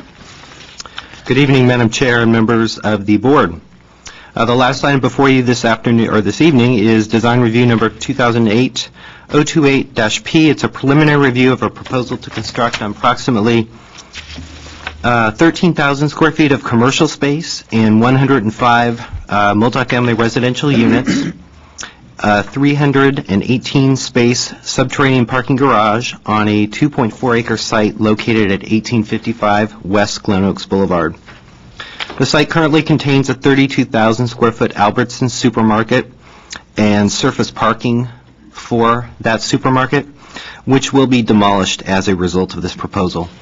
Let me just go up to the board and let you know what's on the board. The pointer around? Pointer. This column basically shows site planning of the site. This is the existing condition. Glen Oaks Boulevard is here, Allen Avenue is here, Irving Avenue is here, the Albertsons building is here, and then the parking is here. This is the proposed site plan. Again, it's aligned with Glen Oaks, Allen. The mixed-use portion of the site is here along Glen Oaks Boulevard, and I'll go over this more in my staff report. One of the court buildings is here, the other court building is here, and then this area is the townhouse residential area. These are the aerials of the site outlined here, and then over here. And the applicant also has provided sort of another view.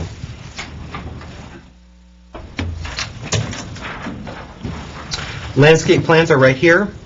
If you're interested in more detailed plans, I did not put them up, but we have them.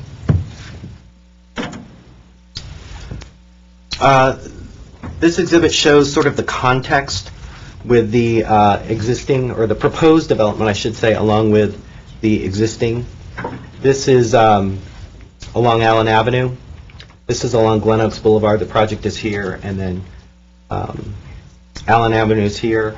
Irving Avenue is over here with the existing, and then proposed. And then this is along Irving Avenue with the proposed development here and the existing over here and here. These are larger scale drawings of what is being proposed. This elevation is along Glen Oaks Boulevard. This is the courtyard complex along Irving Avenue. And then the full elevation of the project along Allen. Starting from Glen Oaks, there's a corner building, some more commercial, the townhouse units, and then the courtyard building here. These photo montage show what's out there as well. A little bit repetitive of this, although these show more of the surrounding area. And actually, this is an elevation of the interior of the mixed-use court. Basically, what the building will look like this way.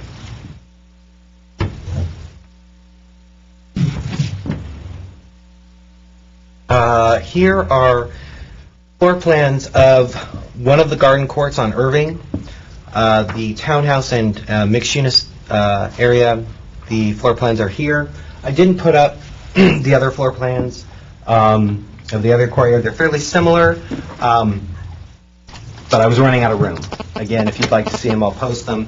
And this is the ground level, and then it goes up, and then also shows the subterranean parking.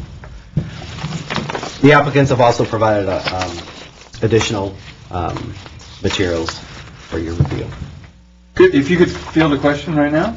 Sure. Using the proposed site plan, could you just show me the proposed traffic flow? Vehicle flow? Oh. I know I've seen underground parking on the Allen Street side, correct? Is that? Currently... No, proposed. Proposed, okay. Proposed, there is a driveway in this area, a driveway in this area. Now, the driveway on the top there, which I guess would be east, I think, that's east, or the Sort of north? north. No, okay, the north side of Allen. That would, there would be an entrance there that would go to the underground parking? No. To the underground parking of this units. courtyard. And where is the underground parking for those courtyards? It's in the middle there, right? No, it's underneath that? It's below. Okay. Separate subtraffic. It's, yeah, here. Copy, all right. And there's also an entrance on the southern part of Allen, correct? Correct. It's actually shown fairly clearly here. Got an entrance here, and an entrance there. here, and then another entrance for the court. All right, then on the, I guess, on the Irving Street side, there's an entrance just for those units Correct. over there? Right here. And for the commercial in the front, what is the traffic and parking for that? The commercial in this area, there's a commercial entrance here for the parking, and then residential entry parking for the residential units and the townhouses, and this area is further. Project shows further pretty north. good right here. Shows pretty good. They're grayed out where the entrances are. Okay, yeah, great. Okay, Sure. there you go. Okay. Okay. Yeah, actually, this is very clear. So that entrance there and the parking is, we're looking at straight through for the commercial? I'm sorry, straight Show me where the parking is for the commercial. right here. So it's driving in and there are parking spaces there? Correct. Subterranean. Subterranean, okay. This will pay dividends later. Is that it? No. Part of the project includes a request for a general plan amendment and zone change, including a precise plan of design overlay zone on the site. The PPD overlay zone basically allows a project to become the zoning for the site on which it is proposed, provided it complies with 6 criteria contained in the municipal code. The PPD overlay zone holds the applicants to a higher level of site planning, compatibility, and design quality based on the criteria that it must meet. And I just briefly went over that with you since we don't see a lot of these. Additionally, environmental review will also be done on the project. The project will contain a mixed-use residential component along Glen Oaks Boulevard, 2 residential garden courts, one on Allen, one on Irving Avenue, and a townhouse residential area between Allen Avenue, the Allen Avenue court, and the mixed-use area. Discussion contained in the staff report is organized around those 4 areas of the site. I don't know if you realize that, but just to try to grapple with the large site, that's how I organized it. Site planning. Site planning of the mixed-use portion of the site along Glen Oaks Boulevard is consistent with the urban design guidelines and the surrounding retail development. Buildings in this area are built close to the street to provide a strong street presence. The proposed plaza located between these buildings should, however, be lowered to the adjacent sidewalk level to reinforce the public nature of this area. If you notice on the site plan there, I think 3 stair steps up to the plaza, and staff believes that the plaza and the sidewalk really should be at the same elevation. The residential court buildings provide a nice transition between the adjacent development and the proposed project, as characteristics of these courts, including the building setbacks and the placement of the front doors facing the street, mimic existing development in the area. As discussed in the staff report, staff believes strongly that meaningful breaks in the building facades of both the garden court buildings as well as the townhouse residential area should be incorporated into the site plan of the project. The existing development pattern along Allen and Irving Avenues consists of buildings from approximately 40 to 120 feet in width. Providing breaks in the facades of these proposed buildings will allow them to better coexist within the existing neighborhood context. It should be noted that there was a discrepancy in the plans actually you received between the site plan and elevations of the garden court building on Irving Avenue. The elevations show an open-air colonnade on the second level of this building. It's staff understanding, and the applicants have confirmed that the site plan of the building has been modified to achieve the colonnade and the desired break as discussed above. So I think one of the exhibits up there shows in plan what was shown on the elevations. Mass and scale. The mixed-use portion of the site includes a tower element, the tallest feature of the proposed development. Given its gradual increase in height, its setback from both streets, and its relatively small footprint, this element does not present a concern regarding mass and scale. The corner commercial building in the mixed-use portion of the site is the smallest building and should be made more substantial to reflect its location and strengthen the Allen Avenue-Glen Oaks Boulevard intersection. Then finally, the largest building adjacent to Glen Oaks Boulevard is 57 feet high. It's between the height of the small corner building and the tower element. Given the width of the street, a building of this height may be accommodated. However, the proposed building does appear larger and out of scale with the current lower scale horizontally oriented buildings along Glen Oaks Boulevard. The design of this building should be reconsidered to better blend the mass and scale of the proposed building with the nearby commercial development. The two courtyard buildings serve as a transition from the varied mass and scale of development further north on both Allen and Irving Avenues and the subject site. If you've been up both those streets and you can look at the photos, there's a wide variety from very small single-family homes to very large, bulky multifamily developments. Generally, the transition is appropriate. The massing of both those courtyard developments buildings are appropriate. However, the fenestration size and pattern should be reconsidered to better fit with the neighborhood, and the locations of the third floors should possibly be moved to the southern portion of the building to alleviate massing concerns where the adjacent properties meet. On both Allen and Irving Avenues, there are smaller, I believe, one-story single-family homes right next to the proposed development. And the areas where the proposed courtyards are 3 stories is right adjacent to that. So you may want to look at shifting that third story to the southern end. I should also mention that the packets that you were given when the proposed design, the proposed project was incorporated into the existing streetscape, I believe the scale of the existing houses, the existing development was a little out of whack, and I believe that's been corrected.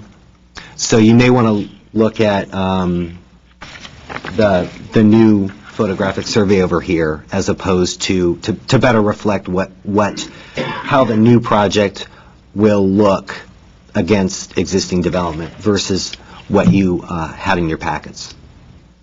Anyone in particular? I didn't catch which one you said, though. Was there one in particular? Well, when we were looking at this with the applicant, we looked at the books similar to what you had, and it looked to us like, and confirmed to the applicants, that these buildings here were smaller than they should have been with the scale of this. Now they're the same scale versus smaller scale and larger scale. So up there is what is more accurate than what was in your packet. As previously mentioned, the design of the townhouse buildings should also incorporate a substantial break in the facade to enable better compatibility with regard to mass and scale. And that's a concern of mass and scale as well as site planning. Building design and detailing. Given that this application is for preliminary design review, specific information on the colors, materials, detailing has not been provided. Additional information will be needed to ensure that a quality project with regard to building design and details will need to be provided. Design and detailing should be reconsidered for the largest commercial building to provide a more vibrant building and one that better coexists with the existing commercial development along Glen Oaks. And that was discussed in the staff report. If you've got questions, I can certainly go over them, but there was that.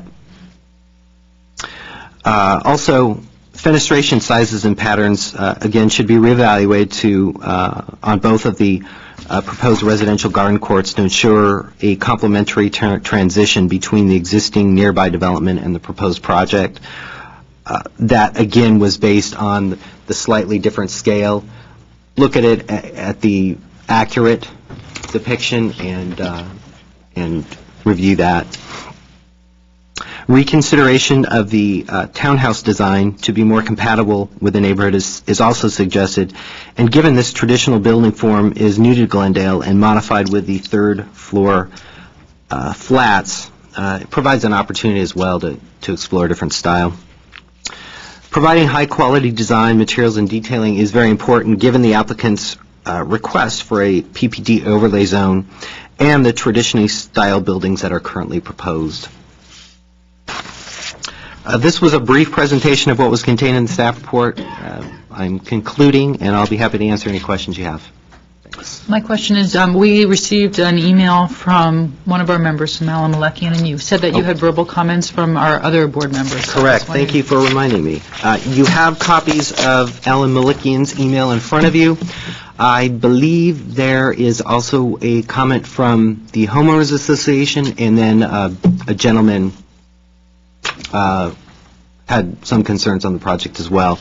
I did get a message from Alex Zarifian late this afternoon, and very short, he said that it was a great project, it would be a great addition to the city and Glen Oaks Boulevard. It was well documented and well presented. And he's in total support of the project. So. I do have a question. Within the environmental impact, there'll be a traffic study? I cannot guarantee that there will be a traffic study. I didn't know if you were talking about it. No environmental, we haven't started on that component of review of the project yet. Certainly if one's necessary, we'll require it. Do you have to do an EIR for this? Not necessarily, that hasn't been determined. Because that one on Allen seems like it might be difficult, being so close to the intersection and stuff. I just was curious if that was... Sure. All the departments in the city either will have the opportunity or have comment on the project. Roger, questions? I'm marking up my paperwork here. The Irving Garden Court will be how many units? Let's see. There's a breakdown of this page. If I'm not looking at the right page. It's on the front page of your packet. It's right here. Front Like, page. right here. Okay, it shows the units. I'll get my microscope out for this. Hey, you got a binder. I Yeah. didn't get a binder. Garden Court, a number of units. Garden Court A is, I see 15, B 70, these are pretty microscopic. Can somebody, 73 and 17? Garden Court for a total of 105. Now that includes all of the Allen, Irving, and the townhouses? Correct. Correct. Okay. A total of 105 units. And so I'm just totaling the parking then, is I see one at 34, one at 40, and parking, what's the townhouse residential number of spaces? Actually, they don't exactly break it down like I did in the staff report. Yeah. They broke down the two garden courts, and then the commercial mixed-use townhouse area is 72? separate. 72, I think, I saw. Okay, so that's like 106 plus 146. The required is 311, and they were providing 318, if you look on the parking summary. Okay. Stephanie, did you have a comment?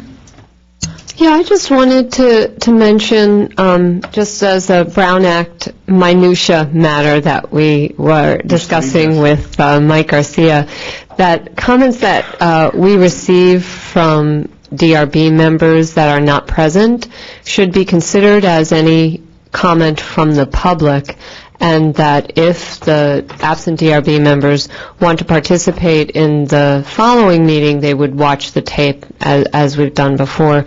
They should not be weighted more or less heavily than any other comment from the public. Thanks. Thank you for the clarification.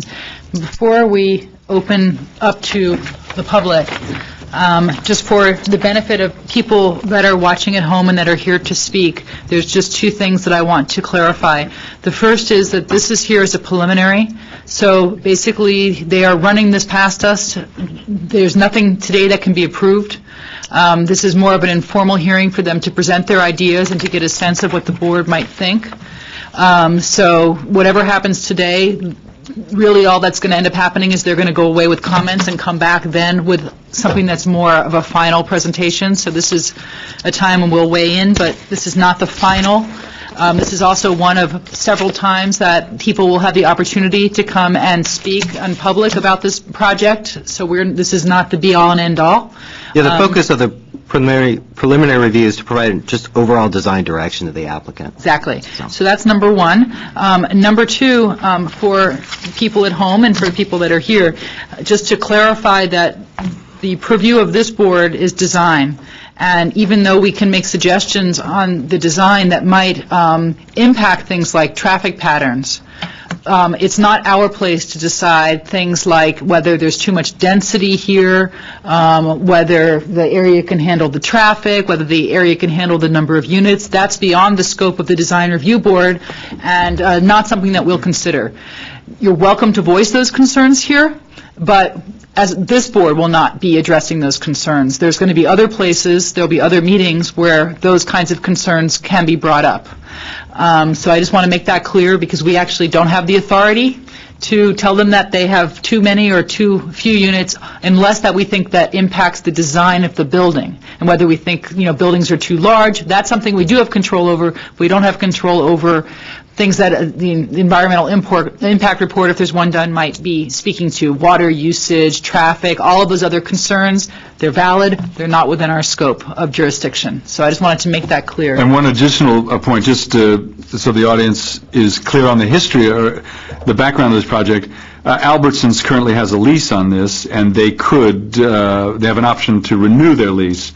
They don't know whether they will or not, but that could affect the entire project.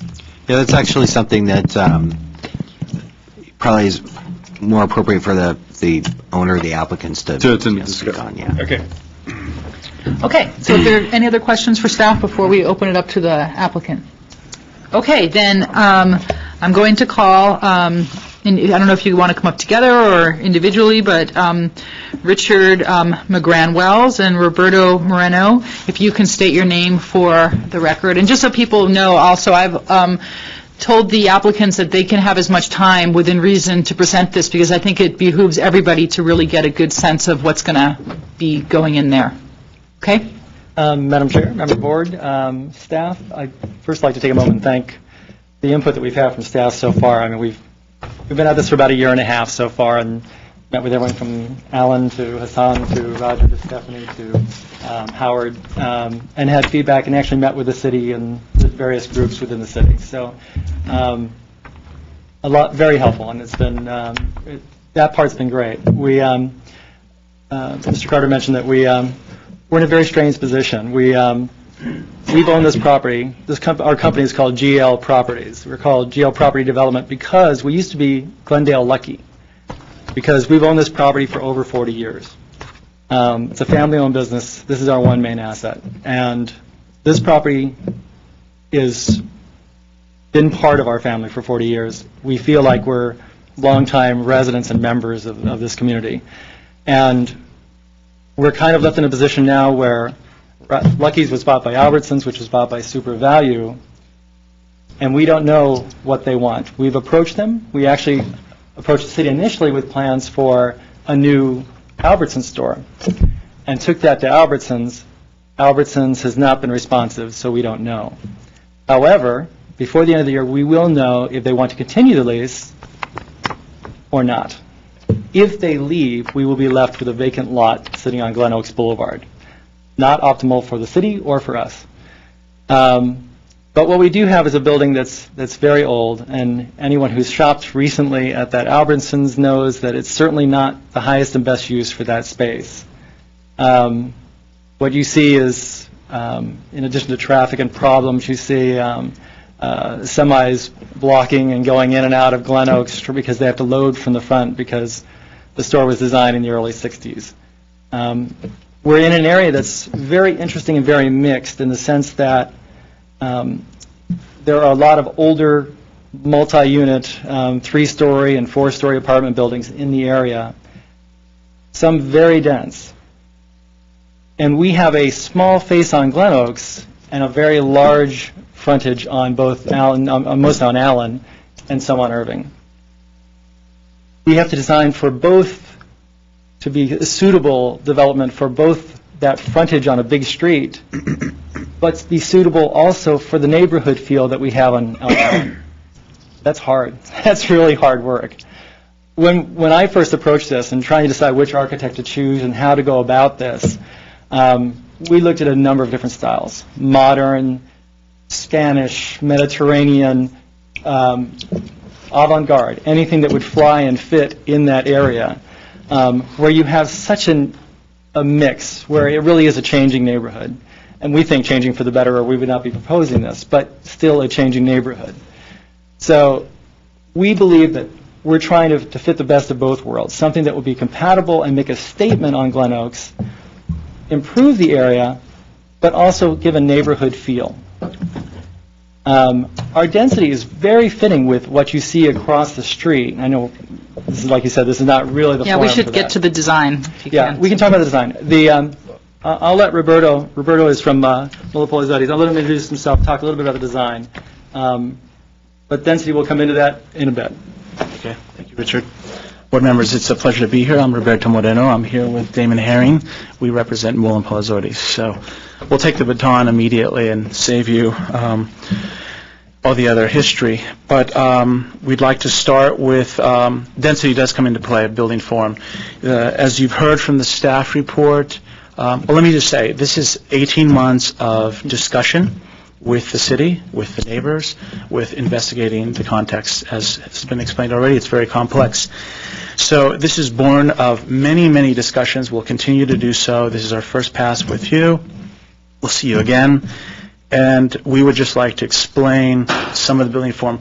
From the staff report, there's many things that need to be addressed. We understand that. If we can deduce it down, we have kind of taken the essence, which we see as mass and scale, as one primary issue, building character is the other. There are many other, fenestration and some other things. Site planning. Site planning. Site planning, mass and scale, and sort of the design details. Right. It's important to say, so we have these things, and that's what we'd like to address tonight to get your input back. We can then go back with our team and continue to discuss with staff. We think that none of these are isolated, that they are all integral to one another. We heard discussions today about style, about fenestration, about details. These are things that we don't believe that are about applique, about surface treatment, about painting. They're integral to the neighborhood and to the building type. This neighborhood, we like to call this not a project, but pieces of the neighborhood. It just happens to be that the, I don't see the aerial, I think it's down below, but the grocery store that's there now happens to be one large project. We're not just taking it and making a larger building, we're rather taking the different courts and making those. We have the Irving Court, the Allen Court, and then the Glen Oaks, which wraps the corner to Allen, so we have those three conditions. We think of these as pieces. We've taken what we would say is superimposed property lines, imaginary, let's have you, to address building forms that are appropriate with their neighbors.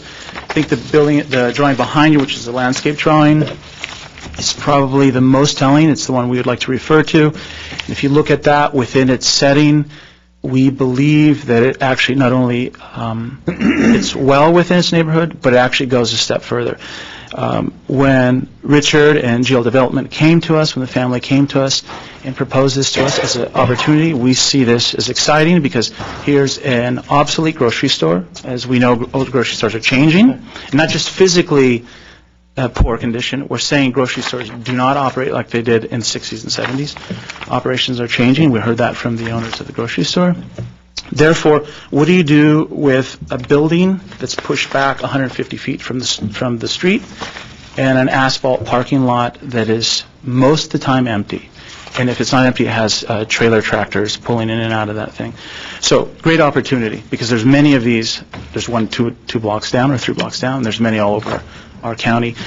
If you look at the courtyards, we'd like to kind of move past the Irving Court, the Allen Court, not to say that they are not without some criticism or discussion, but rather to move directly to the massing of the overall massing scale site planning, the building, and concentrate on what is called the condo townhouse Allen Street side. We feel very strongly that this building needs to continue its face along Allen. Allen is a substantially wide right-of-way with very large mature trees. Our neighbors in front of us, it's very clearly seen in the building footprints that this project has gone to great lengths to concentrate on pedestrians, on people. So much to say that we've put Richard has put 318 cars underground. There are no cars on the ground. We think that makes a better place for people, for children, for neighbors, for those who come to and from the site and through the site. So that's not a simple matter, as you know, you've seen many projects. Doing so yields this kind of project, which is 50% lot coverage. We're very proud of that. Each one of these, not just average, but each one represents 48 to 50% lot coverage of the site. This is not an accident. It's integral to the building maintaining a face along Allen. It's integral to the buildings not being turned perpendicular to Allen as you see across the street. Those buildings are the same height. They're 3 stories. Our building's 3 stories. Those buildings have the open space, if you wish to call it that you see present in the white squares that you see with them. I'm talking about the buildings on Allen in front of us. And they're made of a singular residential unit type, meaning a unit of the same size repeated multiple times on a single and or double or corridor. At the time, this is not a stylistic thing. It's just a market-driven what they did. GL Development doesn't believe that the market is singular or that the building should be singular. It should be, as stated in some of the data we've provided for, we have lofts, we have 1-bedroom flats, we have 2-bedroom flats, we have studios, we have townhouses, we think of this, again, not as a project, but as a place where many different kinds of people live across economic boundaries. In order to do so, it means that typologically we have to have a varied and diverse residential unit type, which ultimately makes a building form as you see today. So those are some of the rationales for site planning. Again, concentrate on the 50%. We like to concentrate on 50% lot coverage across the street. One could say that's 80%. And the side yard spaces between those buildings are canyons that are not usable. It's where you put the trash containers. Space here is fountains, gardens, people sitting, these kinds of things. So this is, we're very proud of this. Our team is very proud of this. So hopefully this explains the building form being integral to massing scale site planning. Lastly, before you go on, from an economic point of view, it would have been very easy to ramp up the scale, and it took some convincing that this kind of courtyard really adds to the dimension of what we're doing. And we wind up with a better project we hope economically it makes sense in the long run because people will pay more, obviously, for this kind of unit that has a beautiful garden and all that. But it is a risk, and especially in this market, it's a real risk. But, and it's particularly risky when you're facing another unit across the street that doesn't have those amenities. But it's one that makes sense to us. Like I said, we believe in this neighborhood, we believe in the project and what's happening in this area. But as you can see, we're talking, it does, one of the comments that staff has, and I understand their concerns, but we are pushing along Allen, but creating more open space and creating a better vista along that street. To transition into building character and to leave building form, which again we've proposed that they're integral, is that because it does inform the character of the building, this kind of varied unit type and connecting to the neighborhood means front doors, stoops, and windows on the street. Our counterparts, and not just our neighbors, but all over the city and county, again, the singular, double-odor, or single-odor corridors, that your front door, your resident, is from a hallway. You know, that's good or bad or other. That's not what we've chosen here. We've chosen stoops and front doors on the street or on the court when at all possible. We do have flats above. There's a reason for that, because if we were to take this typology, which is based in a typology that has existed in our country prior, it would be a 3-story straight up and down. I'm not talking about materials or anything. I'm talking about the unit typology. In this case, a 3-story unit is problematic for many reasons, for accessibility and so on. And in order to provide flats that are for elderly and or handicap, they require flats. So the flat is on the 3rd floor, and in some cases on the ground floor in the courts. The massing and the back, to the back side, if you will, of the site are all 2-story. It's only 3 stories pushed to Allen, which again is the larger right-of-way. Again, front doors, windows on the street when at all possible, with exception of the 3rd floor. We think stepping back and breaks that are arbitrary and not integral to the building typology or the things that we've just stated about building form and open space. This is why we've made the building this way. It hasn't been an arbitrary decision. It's been a very direct one. Moving into building character, this is, of course, informed the character. Conceptually, the architecture, as described by GL Development and Richard, this has been in the family for 40 years. They see it continuing in the family for 40 years as a legacy to what they've done. And in order to do so, it's an architecture of lasting quality.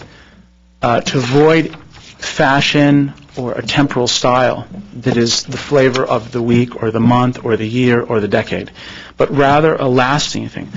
We resist categorization of this as traditional, historic, or otherwise.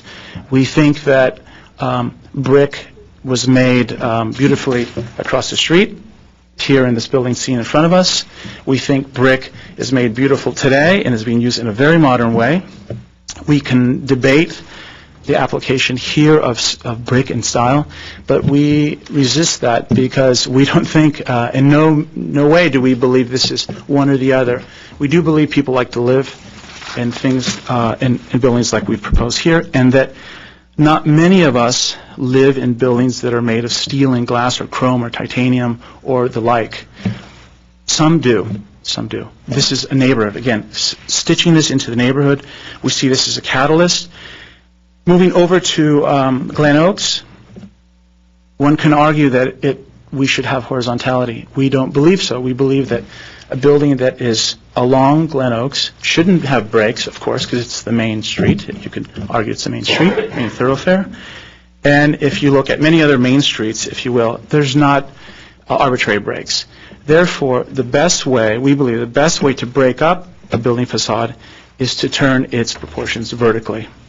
And yesterday, on the way through town on Wilshire, style or not, some of the most beautiful buildings that I believe in our city along Wilshire, which is a very large right-of-way, very long buildings, turn vertically. You can call that whatever style you wish to call it, but it's very successful because a building that's 300 feet long, a whole city block, doesn't feel that way because it's broken every 50 feet or every 40 feet as intervals. And within those intervals, they're structural, they're bays, et cetera, et cetera. So we strongly believe in the verticality. Again, this is a kind of more minor issue. And then finally, the different building characters that wrap from Irving, which is its own building. It's by itself, has its own parking by itself. The building face along Glen Oaks, and then the building faces along Allen, which are very different depending on the actual building. We think Glen Oaks as a height. On the Allen side, in terms of height and mass, we are 3 stories along Allen. We don't feel like that's an extreme amount of height. It's compatible with the neighbors. Along Glen Oaks, we're at 57 feet. So if you look at the middle drawing, or middle photo montage here along Glen Oaks, as a city, as landowners, and in this case as architects, we could ask ourselves, do we, because we've looked at the context everywhere else and let it inform us, is this an opportunity to take away an asphalt parking lot pushed way back in an obsolete grocery store and begin this as a new catalyst, as a new way of creating a building along Glen Oaks? This is something we should continue to discuss. If the building next door is a building that was made in some other time, should it be exactly like its neighbor? I pose this really as a question. We think, in our case, no. We think that Glen Oaks has the right-of-way and the capacity to have a building of this nobility and street frontage. With regard to the corner and the plaza, this was born of discussions from the first day we met with staff. Publicness, a public place that's common. It's not private and only to this development, but it's open to everybody else, that people can come. And we are told that there are elderly people, this is what we're told, that like to come here and sit around and read the newspaper and drink coffee. Sounds like a good thing. Sounds like business. The building next to it is, in fact, a tall one-story. We think that, so if there's going to be an open plaza anywhere, where should it be? Along in the middle of Allen? Probably not. Certainly not on Irving. Tucked between the building on Glen Oaks? We think not. It was decided that it should be on the corner as the most public place. The building adjacent to it is lower. It was said that it should be higher. When you're sitting there having coffee, reading the newspaper, and playing chess, being next to a building that's very, very tall, not that comfortable. It should be a building that feels comfortable. Hence, you have a 1.5, let's call it a tall one-story, adjacent to a court. You go through a court and then up to another platform. So there's a whole series of platforms and looking and watching and people being seen and watching other people. So we feel very strongly about that. It was recommended as a detail, but a very important one, that the plaza on the corner was we had it at 3 feet above the Glen Oaks side. Suggested, this is one of the things we're chipping away at, some of the details. It's been lowered to 18 inches. We felt the 3 feet was important because although you want to sit on the street and enjoy yourself, there are cars and there's a lot of velocity moving by, and having a level of removing people from the same level that cars are driving on does have a sensation psychologically, physically, as feeling a little bit better. That being said, we've lowered it to 18 inches on the Glen Oaks side as a response to some staff comments. But mind you that on the Allen side, it's flush. Allen side, you walk in front of the plaza, it's flushed out on the sidewalk, and on the Glen Oaks side, it's up with the ground. Of course, it's a large site. There's not a lot of slope, but there's some. And, Steve, I'd like to interrupt 1 second. I think what's interesting is in our initial conversations with the city and our initial drawings, we actually had the building going all the way to the corner. And it was Hassan who initially proposed to us that we have more open access and more open public courtyard facing out. And like Roberta says, we decided that corner is really the best point for that kind of access to a plaza. Because of the slope, keeping it street level along Allen makes the most sense and creates an 18-inch rise. But I think you're right. I think there are reasons for that as well. I think but again, that kind of calls into question all of the various points about the height, about pushing the larger building to the corner, making that more prominent. That's what we had originally, but to accommodate the plaza idea that I really like that Hassan proposed, I think this is probably the best solution. Let us finish with saying that the building height, the one that seems to be very much in question is the building height along Glen Oaks.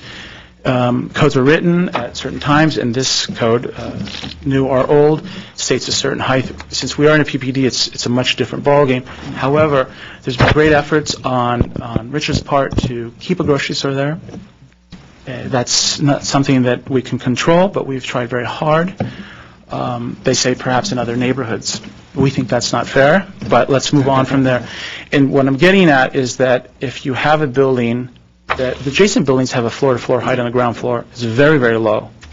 Nobody today will go into a space, no retailer, because there's still hopes that you can get a small retailer and their small mom-and-pop grocery store, even a chain, that are in the 20,000, 13,000 square foot grocery store is still be nice. They won't touch it unless it has 18 feet clear in the space, meaning you got to at least have 22 floor to floor on the ground floor. Then you put some stuff on top. So it adds a whole nother level of floor that our codes never really accommodated for. So hence some of the height along Glen Oaks. But we do feel the right-of-way is perfectly appropriate in terms of its height relative to the street section. And I think with that, there's many, many things that we could, of course, go on, but I think this gives you a synopsis. We appreciate your time, and we'll, unless you wish to approve it right now, we'll expect to see you again.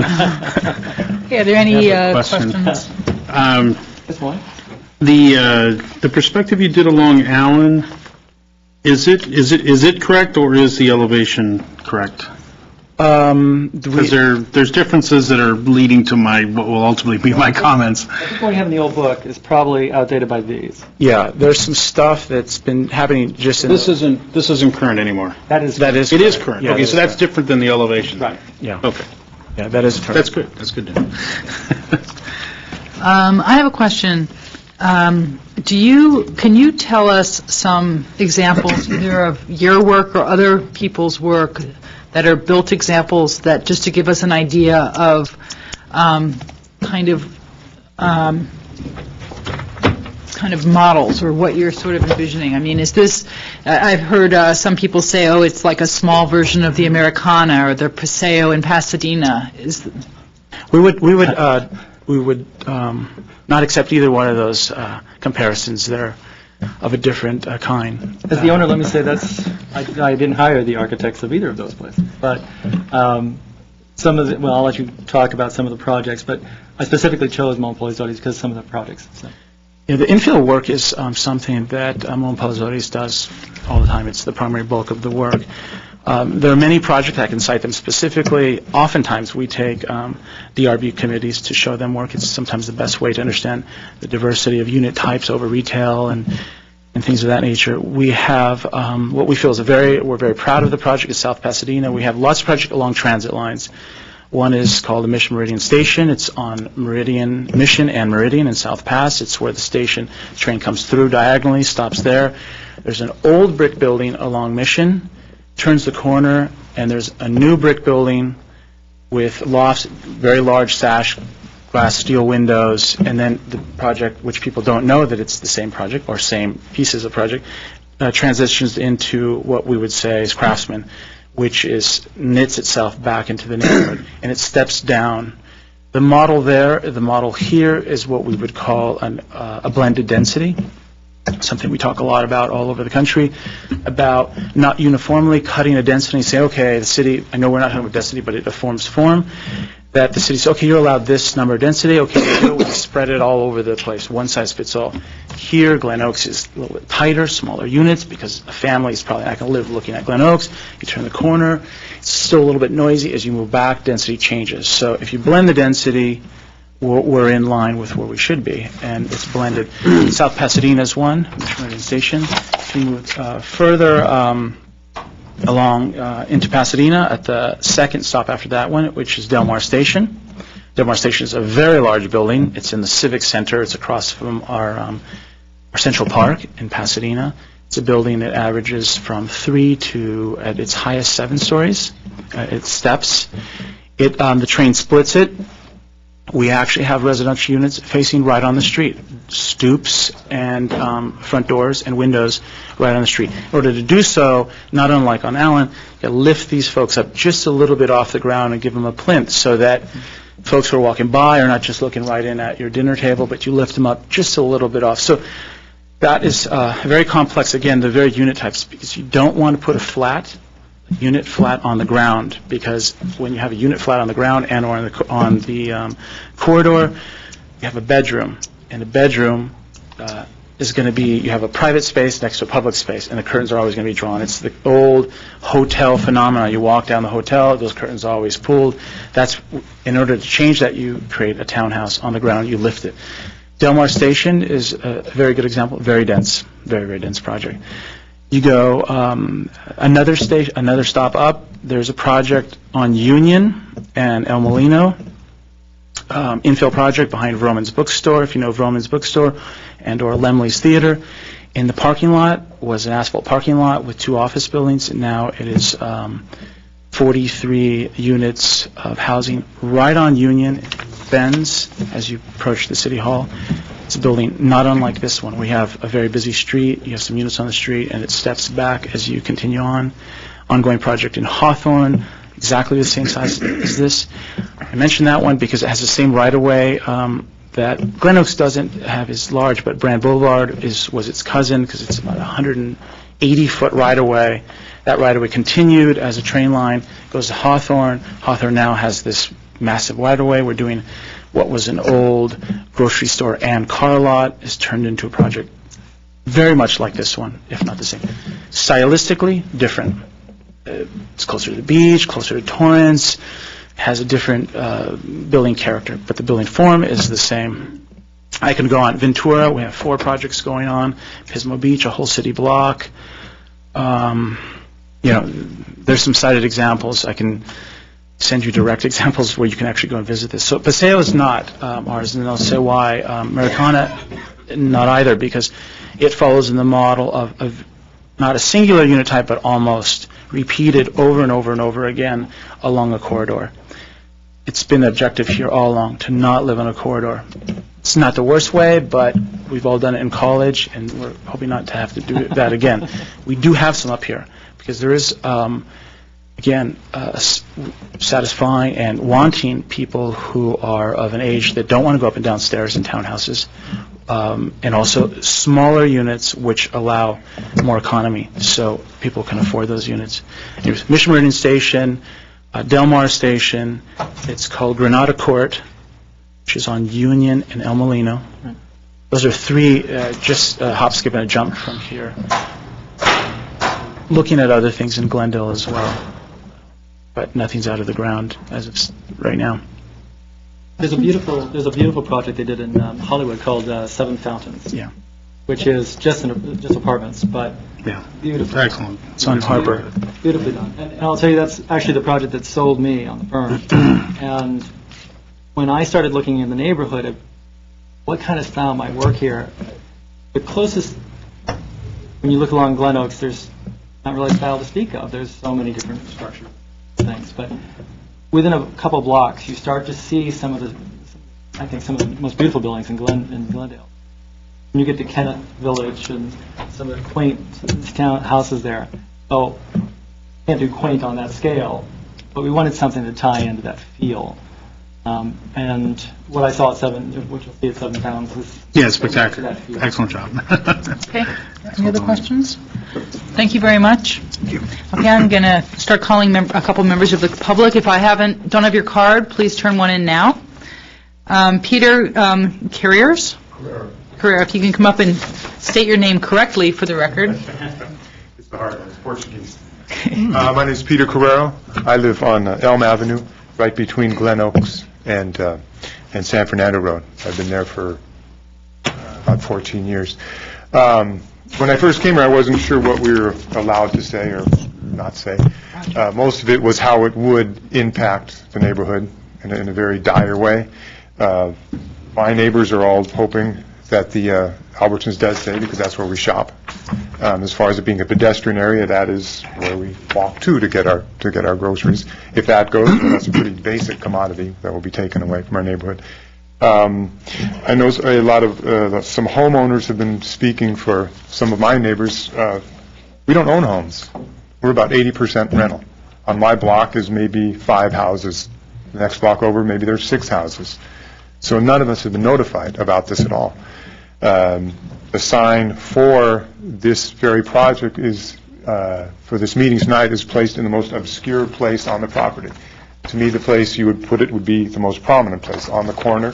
It is underneath a shade tree, away from the street, blocked by a wall. So that might be why there's nobody else here now, although the neighborhood has talked about it. But I know we're not supposed to talk about, we're just supposed to talk about design itself, the effect of design. Can I use some of the... Yeah, sure, come on up.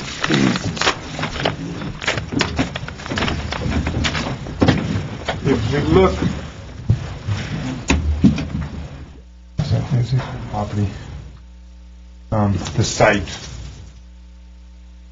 That's my main concern, is the section. Can I use this? Yeah, go ahead.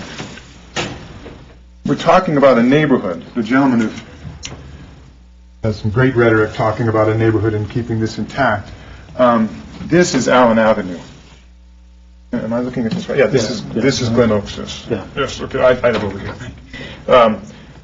Well, conveniently, they've taken this away. This here, Western is way down here, Alameda's here. This is the only street that crosses. San Fernando Road is down here. So you have people from San Fernando Road trying to come up here. This is the only street that crosses Glen Oaks until you get all the way down to Western, until you get all the way to Alameda. This is already a very heavily impacted street. As you can see, Allen right here, those trees form a canopy over the street. They form a canopy over the street starting at Glen Oaks. We're trying to talk about a neighborhood. This is already a neighborhood. These buildings over here, you see these are old apartment buildings. Many of these old apartment buildings were built by the Army, 40s and 50s. They're very well constructed. These buildings, despite their age, are very well maintained. They don't need to be torn down. This is already an existing neighborhood in fine condition. Granted, well, maybe that could use some more pavement, plant 1 or 2 trees here. The sign I was talking about previously, about this meeting. Well, this is a very, very obvious location, the corner. The sign is over here. So if you're going down here, you're not going to see it because there's a wall there. You can't see it over here, you can't see it here, you can't see it, but right here. So as far as the obsoleteness of the grocery store, it's a very well-used grocery store. My thing would be maybe make the grocery store 2/3 the size, put some other retail buildings, make that more friendly for the neighborhood. As far as how this, I don't know if I can really speak about how this will impact the neighborhood. This street is one way. It goes, if a car's parked here and a car's parked on the other side of Allen, you have barely enough room for 2 streets. I'll give you 1 more minute, but your time is up. Okay, then you have one little driveway here. This is already impacted. Up here is Balboa School. So that's already another major concern as far as traffic. But I just don't see how we can squeeze, how we're trying to maintain a neighborhood that is already here, that is not run down. What they want, that's their property. I can't say what they should do with their property. But as far as the way it affects the neighborhood, and as far as the design elements, this is not in keeping at all with this. This is like the Queen Mary. It has nothing to do, this has nothing to do, none of these elevation photos have anything to do from any side with the neighborhood that's existing there right now. This is basically bulldozing the neighborhood. And already, like, as you can see, very densely populated neighborhood. This isn't some place on San Fernando Road that has, 18 empty lots. Okay. Thank you very much. Sheldon Baker, and that's the last card I have.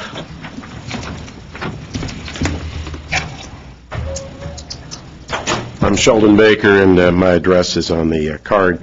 I'm the owner of the property at the northwest corner of Irving and Glen Oaks.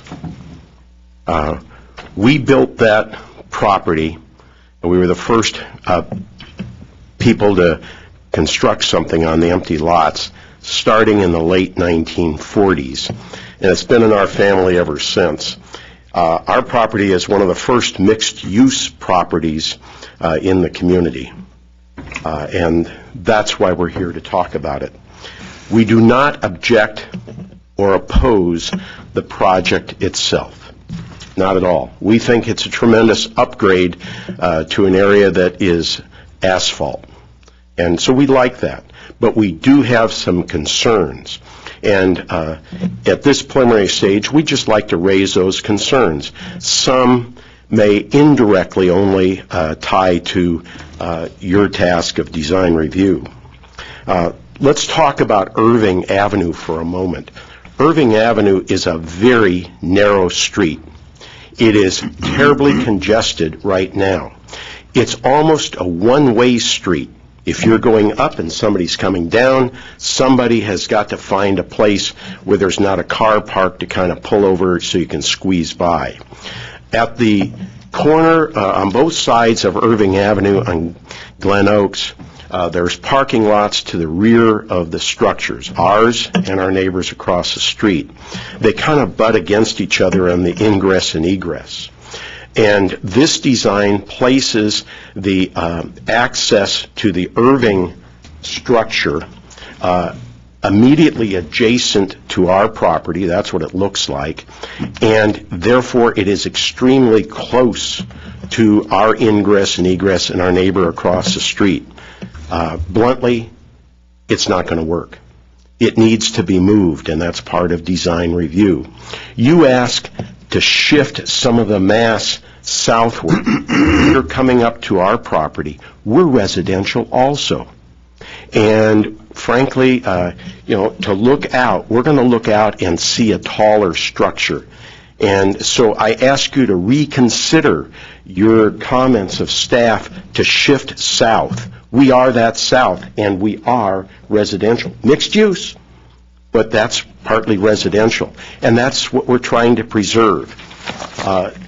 Then we can tie over onto Glen Oaks and the building itself.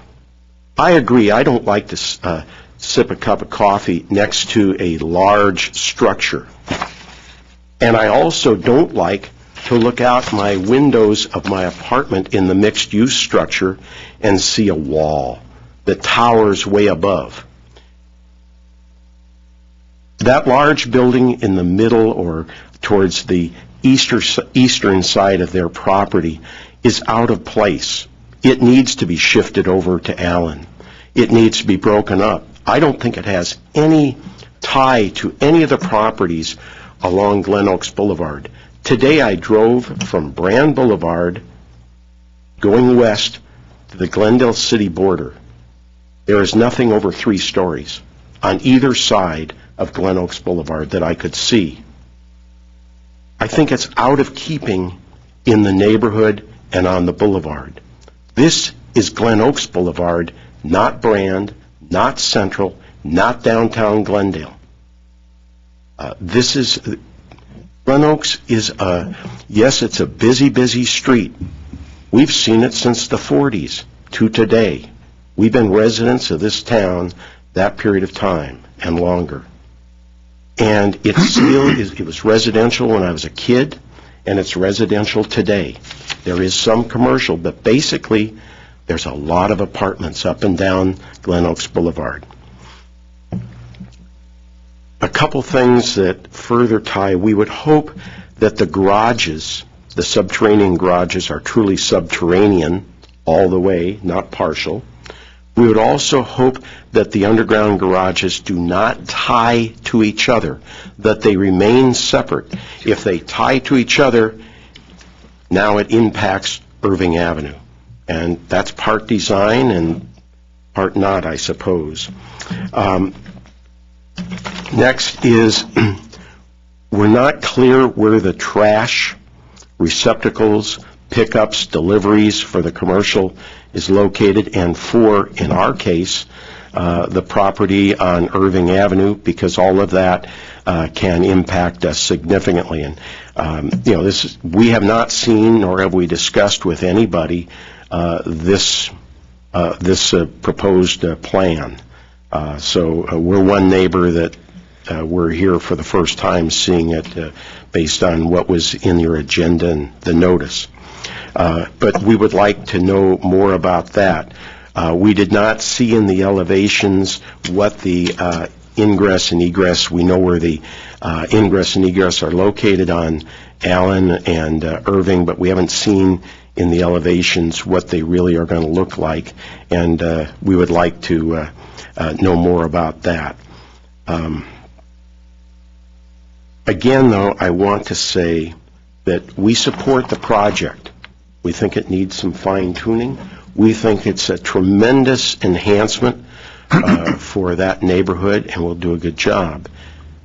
Sure, we'd all like to see grocery stores remain, but if they're not going to, they're not going to. And so we understand that, and therefore we want to see something that improves the area if the store is not going to remain there. But please look at the areas that we've talked about, at the massing on Glen Oaks Boulevard, and the tremendously tight site on Allen because of the narrowness of that street. Thank you very much. Appreciate your attention. Thank you. That's the last card I have, unless somebody turned one in.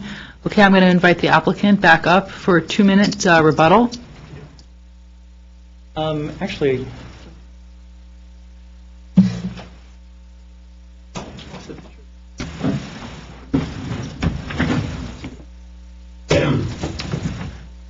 is it under here? got some on the backside here too. Oh, okay. One more back there. Oh, here we go. Is it the last one? The last one we look at. I think, I appreciate some of Peter's comments, and I understand there's a grocery store in the neighborhood, and you'd like to keep that. And You have to, wait, speak when you get back to the podium. I'm sorry. If we could build a new Albertsons there, make it 40,000 feet, make it beautiful, make it lovely, we would do that. And that's not our call. That's purely of Albertsons, and Super Value of Minnesota decides to stay. If you look right now, this is the view of our store running along Allen. Basically just a wall, a 15-foot wall facing directly to the sidewalk. What we're proposing is basically townhouses with stoops and patios and little gardens in the front. We think it makes a better neighborhood overall. We realize that we're bringing people and density, but right now there's a large parking lot. And quite honestly, a parking lot that's often filled with cars in the wrong section of the parking lot so that we know they're not our customers even. So that's fine. It's just not a practical use for the property. We would love to make that this case. As far as Sheldon's questions, we've let's take the easy ones first. The parking will be separated for the buildings. I do appreciate your concern about the bottleneck there right at the entrance. And we're definitely willing to look at moving back the driveway, but it will be only 17 units in that building. Can you speak into the mic, please? It will be only 17 units in the building along Irving. So we certainly have that in mind. And the thing to bear in mind is that, yes, there will be people in density moving in, but you're also getting rid of a grocery store that's busiest at the busiest times of day with trucks and whatnot. Okay, thank you very much. I'm going to close the public session. Who would like to go first? I'll start if you want. It's a really fantastic project, and one thing I really love about it is that there's so much talk on this board about styles, and the thing that your firm does fabulously is understand styles and how they are timeless and go. There are things that are really are touchstones that don't have to do with periods, really. And so very happy with the fact that you're using different styles, that you have the essence of those styles for the particular occasions.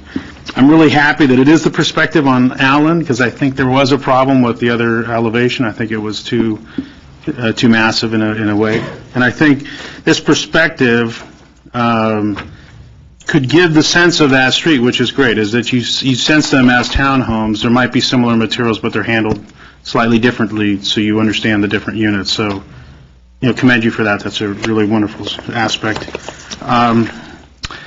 Side note, I think, did you pick the style on Irving for Irving Gill? Was that the whole reason or not? That little architectural joke there. So, but again, you picked that style wonderfully and executed it very nicely. So within that, I think you sort of set a bar for yourself that I think is what people are picking up on the building on Glen Oaks. You set a concept on those, which I think makes the building on Glen Oaks scream as so different, in the sense that there is a playfulness in terms of massing with everything else on the site but that building. And whether that's right or wrong, I think within your complex, it makes that building really stand out, as different. And it's the difference, I think, that sort of gnaws at people, not that it's unattractive, because I think you executed it nicely. The materials you were suggesting, I think, are great. All that is fine. I'm actually wondering if you decided to do something that was a little more asymmetrical, like some of the other buildings on site, if that could work into how the courtyard works that's on the corner. Because I think there might be an issue with how the small building is on the corner, and that it might seem too small in scale in some way. Maybe it's just the roof of it that kind of gives that impression that it might be too small of a scale or something. I mean, there's like a scale issue on that, but you've done everything fabulously, so it makes that stand out so much. And I'm just wondering if that building that's on Glen Oaks was more asymmetrical, maybe it flowed down massing-wise or something to the courtyard, and that there maybe was something at the corner that related to that, so that you might have seen that whole element as one or something direction. That was just a thought I had. I think it's because the other ones are executed so well, broken up to the neighborhood, which makes that one building scream so differently, and I think that's what people are picking up on. Also wondering, you were talking about doing the ground floor on the commercial taller, which I think is natural.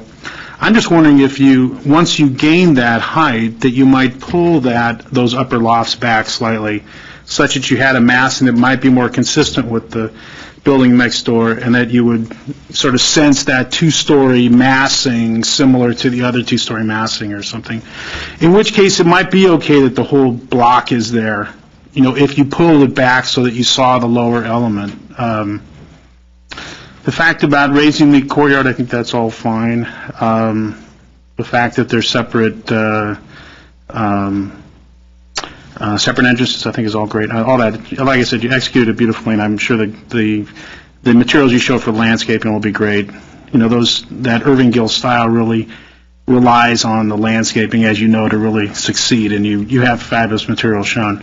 It's funny that you mentioned the property on Del Mar, because that was going to be my reason when you're talking about materials, was that, and again, I love everything you guys do, but I think it's, obviously because of cost, because it's plaster. For some reason, it's an Art Deco style like that. To be in plaster, for me, there's got to be all those sculpted plaster details to be successful. And I think by doing the brick, you probably save yourself, because the brick gives it a strength of the style without having to have that kind of gingerbread to it. So that was only the fault with that one project, but the 7 fountains is really fabulous, for a side note. I think that's about it. On the Irving one, was there really an intent to do sort of like a river rock base on that? Was that something you were toying with, or was that you actually wanted to do kind of a stone base, or was that an old elevation or something? Yeah, come up to the podium Yeah. if you're going to respond.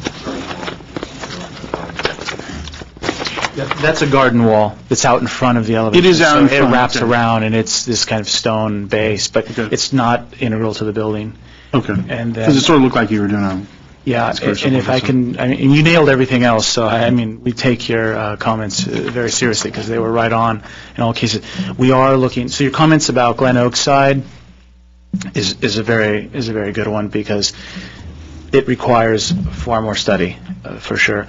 We are looking at stepping back the upper pieces, as you've noted, because you've brought up these very insightful comments. I will tell you, the minute you step a building after the retail portion, you evolve it into probably another style, as you know that already, because walls that are that size come to the ground of certain styles, right?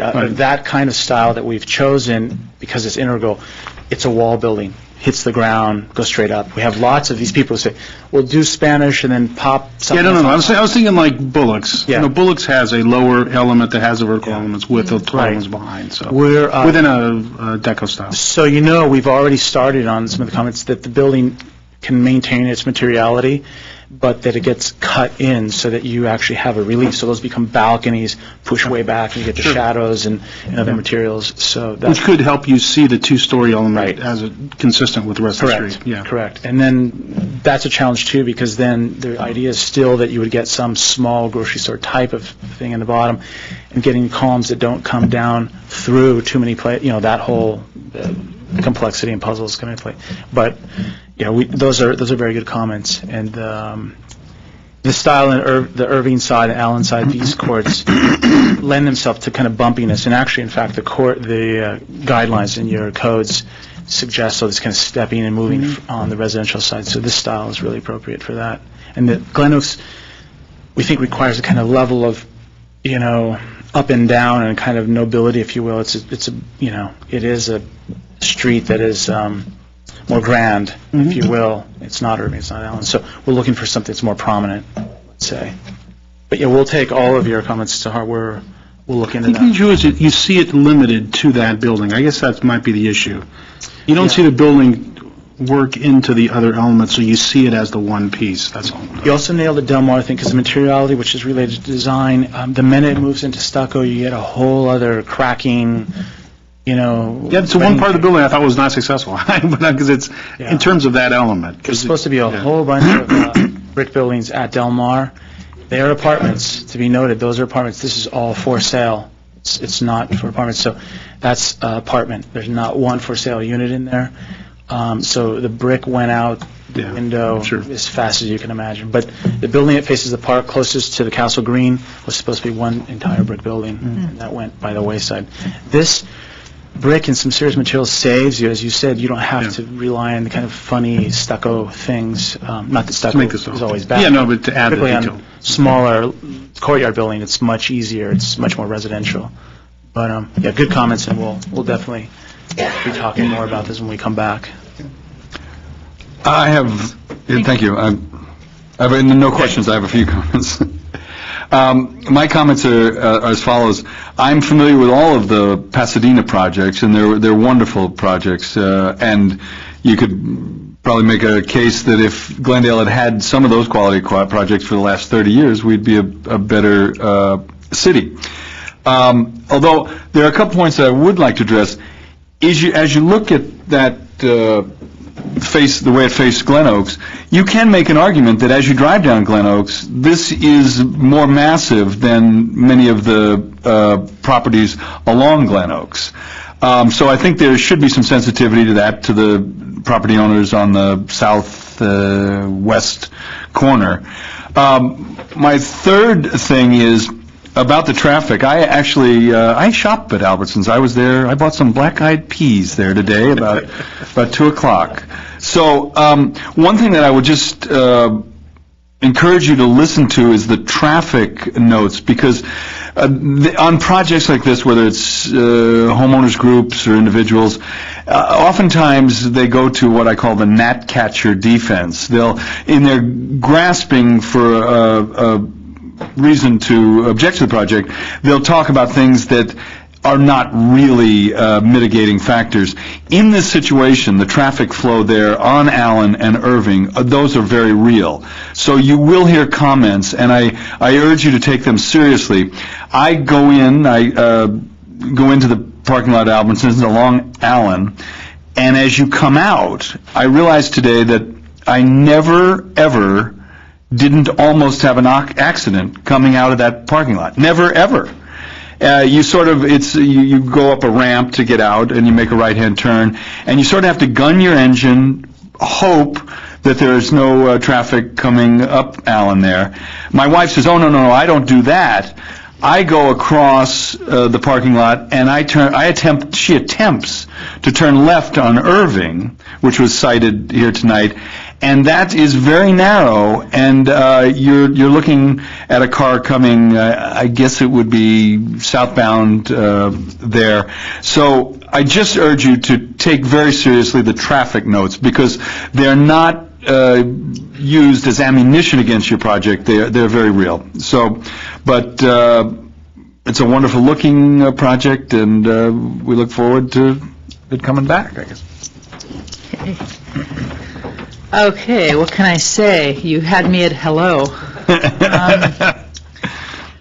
I think it's a really exciting project. I'm really glad to see it. It's great to finally have some, I shouldn't say that, it's great to have some forward-thinking, architecture coming into Glendale. I hope that you come and propose many more projects. You definitely have some hurdles, but I'm sure that because of the quality of this firm and the amount of thought that's gone into everything, I'm sure that you will find solutions that are, good solutions. I'll just run down a list in no particular order of just thoughts I have, kind of random thoughts to throw out. I'd like the staff, for one thing, to be sure that the next time this is noticed, that it's noticed maybe in a better way so that we don't have people, saying that they missed the notice. So that it's on site somewhere more predominant so that the neighbors can see it. I think doing a site visit for us to see kind of the types of materials, especially if you have another site where you've used a similar material, that we can sort of see how it's incorporated, that would be helpful for us, even if we do it on our own. I want to talk just a little about style. I really appreciated your comments about doing styles that are neither fake historical styles or the sort of the moment trendy styles, to come up with styles that are lasting. I'll just tell you, because you haven't been here before, that I'm very much a proponent of not doing fake historical styles. I just find that they never work and are just forever tacky. So as much as possible to stay away from that. I think, I love Art Deco. It's great to be influenced by Art Deco. Just so long as we don't end up with something like a certain other big complex in Glendale that tries to pretend to be older. I would like at some point for these buildings to always reflect today in some way, going forward, which isn't to say you shouldn't borrow and that kind of thing, but, I'm a little, concerned's too strong of a word, but even the sort of the Spanish residential units, one of the things I liked about the way the elevations are drawn is that at least one of them looked to me almost like international style as opposed to being Spanish, and I think that kind of softer, more sort of continental or more modernist aesthetic works even better. It's easier to do. You don't have to have fake wood corbels and try to do all that stuff. So as a board, I think we've been pretty consistent about not really liking a lot of those fake historical styles. So I would just say, and I know Mr. Malakian's comments sort of reiterated that, so that's something that I would recommend. In terms of the Glen Oaks elevation and the size of it, I actually don't have as much of a concern about the building being so at the street and not stepping back. I think that Glen Oaks is a main thoroughfare, can handle that. I think there are some older buildings in Glendale that do that seem to fit in very well with the fabric of Glendale. I think if the building's a quality building on a main road, it can handle some height, and even to not have so much relief. I'm thinking it's a much smaller building, but there's a really big building that now has a restaurant called Palette Food Wine. It's on Brand Boulevard. It's the old Wine Vault building, and even though that's a much bigger building, it's an Art Deco building, and it has no relief, and it's one of the gems of Brand Boulevard. It's an exceptional building. And, you are going for more of an urban, kind of streetscape there. And, when I think of this project, I think of places like San Francisco and San Diego that have more of this kind of density with these kinds of, thing. And I think it's great to get some of that here because it hopefully will help mitigate traffic, because if you have people living where they can shop, then you don't have to always be driving to go to every grocery store and all of that. One, small concern, the landscaping is great. I'm just always concerned with these podium buildings about providing enough ground so that trees can grow and that sort of thing. So I just want to be really sure that, that will happen so they can actually mature and provide that kind of green relief. I also really appreciated what you said about letting the courtyards dictate the buildings. I agree with you. I think that's the primary importance in this project. I we're happy to trade any kind of relief of streetscape to create more usable open space for residents and for people in the neighborhood to use. I said this over and over with every multifamily and every commercial project we've ever seen, and sort of been asking for these kinds of projects that really design the buildings around the site planning and creating usable open space and common areas for people. And, you know, you've done that. And to me, that more than anything is the most important thing here. If you can have this kind of density with really quality open areas and quality landscaping and green relief, you know, I'll give you a lot of other stuff. I just think that's, you know, so key in high-density areas, and hopefully this would be an example. I agree with you about the traffic. I live around here, too. That's a tough thing. I think you should really, you know, sit down with the city early on with some mitigation, maybe opening up. Somebody had made a great point about this being one of the only roads from San Fernando. Maybe traffic will allow another cut in that median strip so that there can be some other access roads from San Fernando up to Kenneth and up into that neighborhood to take the get some relief for Allen and Irving. You do have to be sensitive to the adjacent properties. You know, I'm not quite sure how all of that's lining up right now, so that's a study I think that we'll want to see when you come back, is how this does regard the building next door. If there's residences, I'm not sure. I didn't realize that there were residences in that building. I thought it was strictly commercial, but what those people are sort of looking out on, something to be sensitive to, and how you're compatible with them. The garage, I agreed. Somebody made a comment about the garage being fully subterranean so that we don't see bits of cars sticking up, so I would agree with that as being a condition. Also about the infrastructure delivery, all of that kind of thing will need to be thought out. But, oh, and one last thing is just to be as green as you can with the building. I mean, we're really looking for that now, and it would be great if this building was to set an example. I don't know if you want to go as far as I've been saying this to everybody, but this would be the best project to have some sort of green roof or garden roof aspect. And, you know, again, if you do that, I will move heaven and earth to try to help you get your project through. You know, again, you could be giving even more green space to your residents if you have you know, it's that great building in Pasadena, what is the Art Center, that has the green roof, and it's just a great example of what you can do without having to water it or do much of anything, and it's just a great asset for the building. So, just very excited to have the project here. I think it's really exciting, and I think it also complements those wartime buildings across the street, those garden apartments, because it is very much in the garden apartment tradition, much more than what was built in the 70s and 80s in the area. I think when it's done, it's going to be a lot more like those buildings across the street and a lot less of what's adjacent to it. So, those are my comments. So, with that said, would someone on the board like to make a motion? This is a preliminary, but I'm told that we should adopt a list of recommendations. You could choose to make a motion and make a formal adoption or not. We have some notes, and I noticed the applicant was taking notes. The meeting is archived on the cable TV, so there's not a need to make a motion. Yeah. All right. Okay.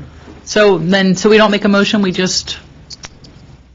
Again, that's up to you. It's So if not someone wants to necessary. since we did that in our last preliminary, I think that what we did last time was just to make a motion that it's okay to proceed to final with the comments, and we don't have to list the comments. We can just refer to this tape.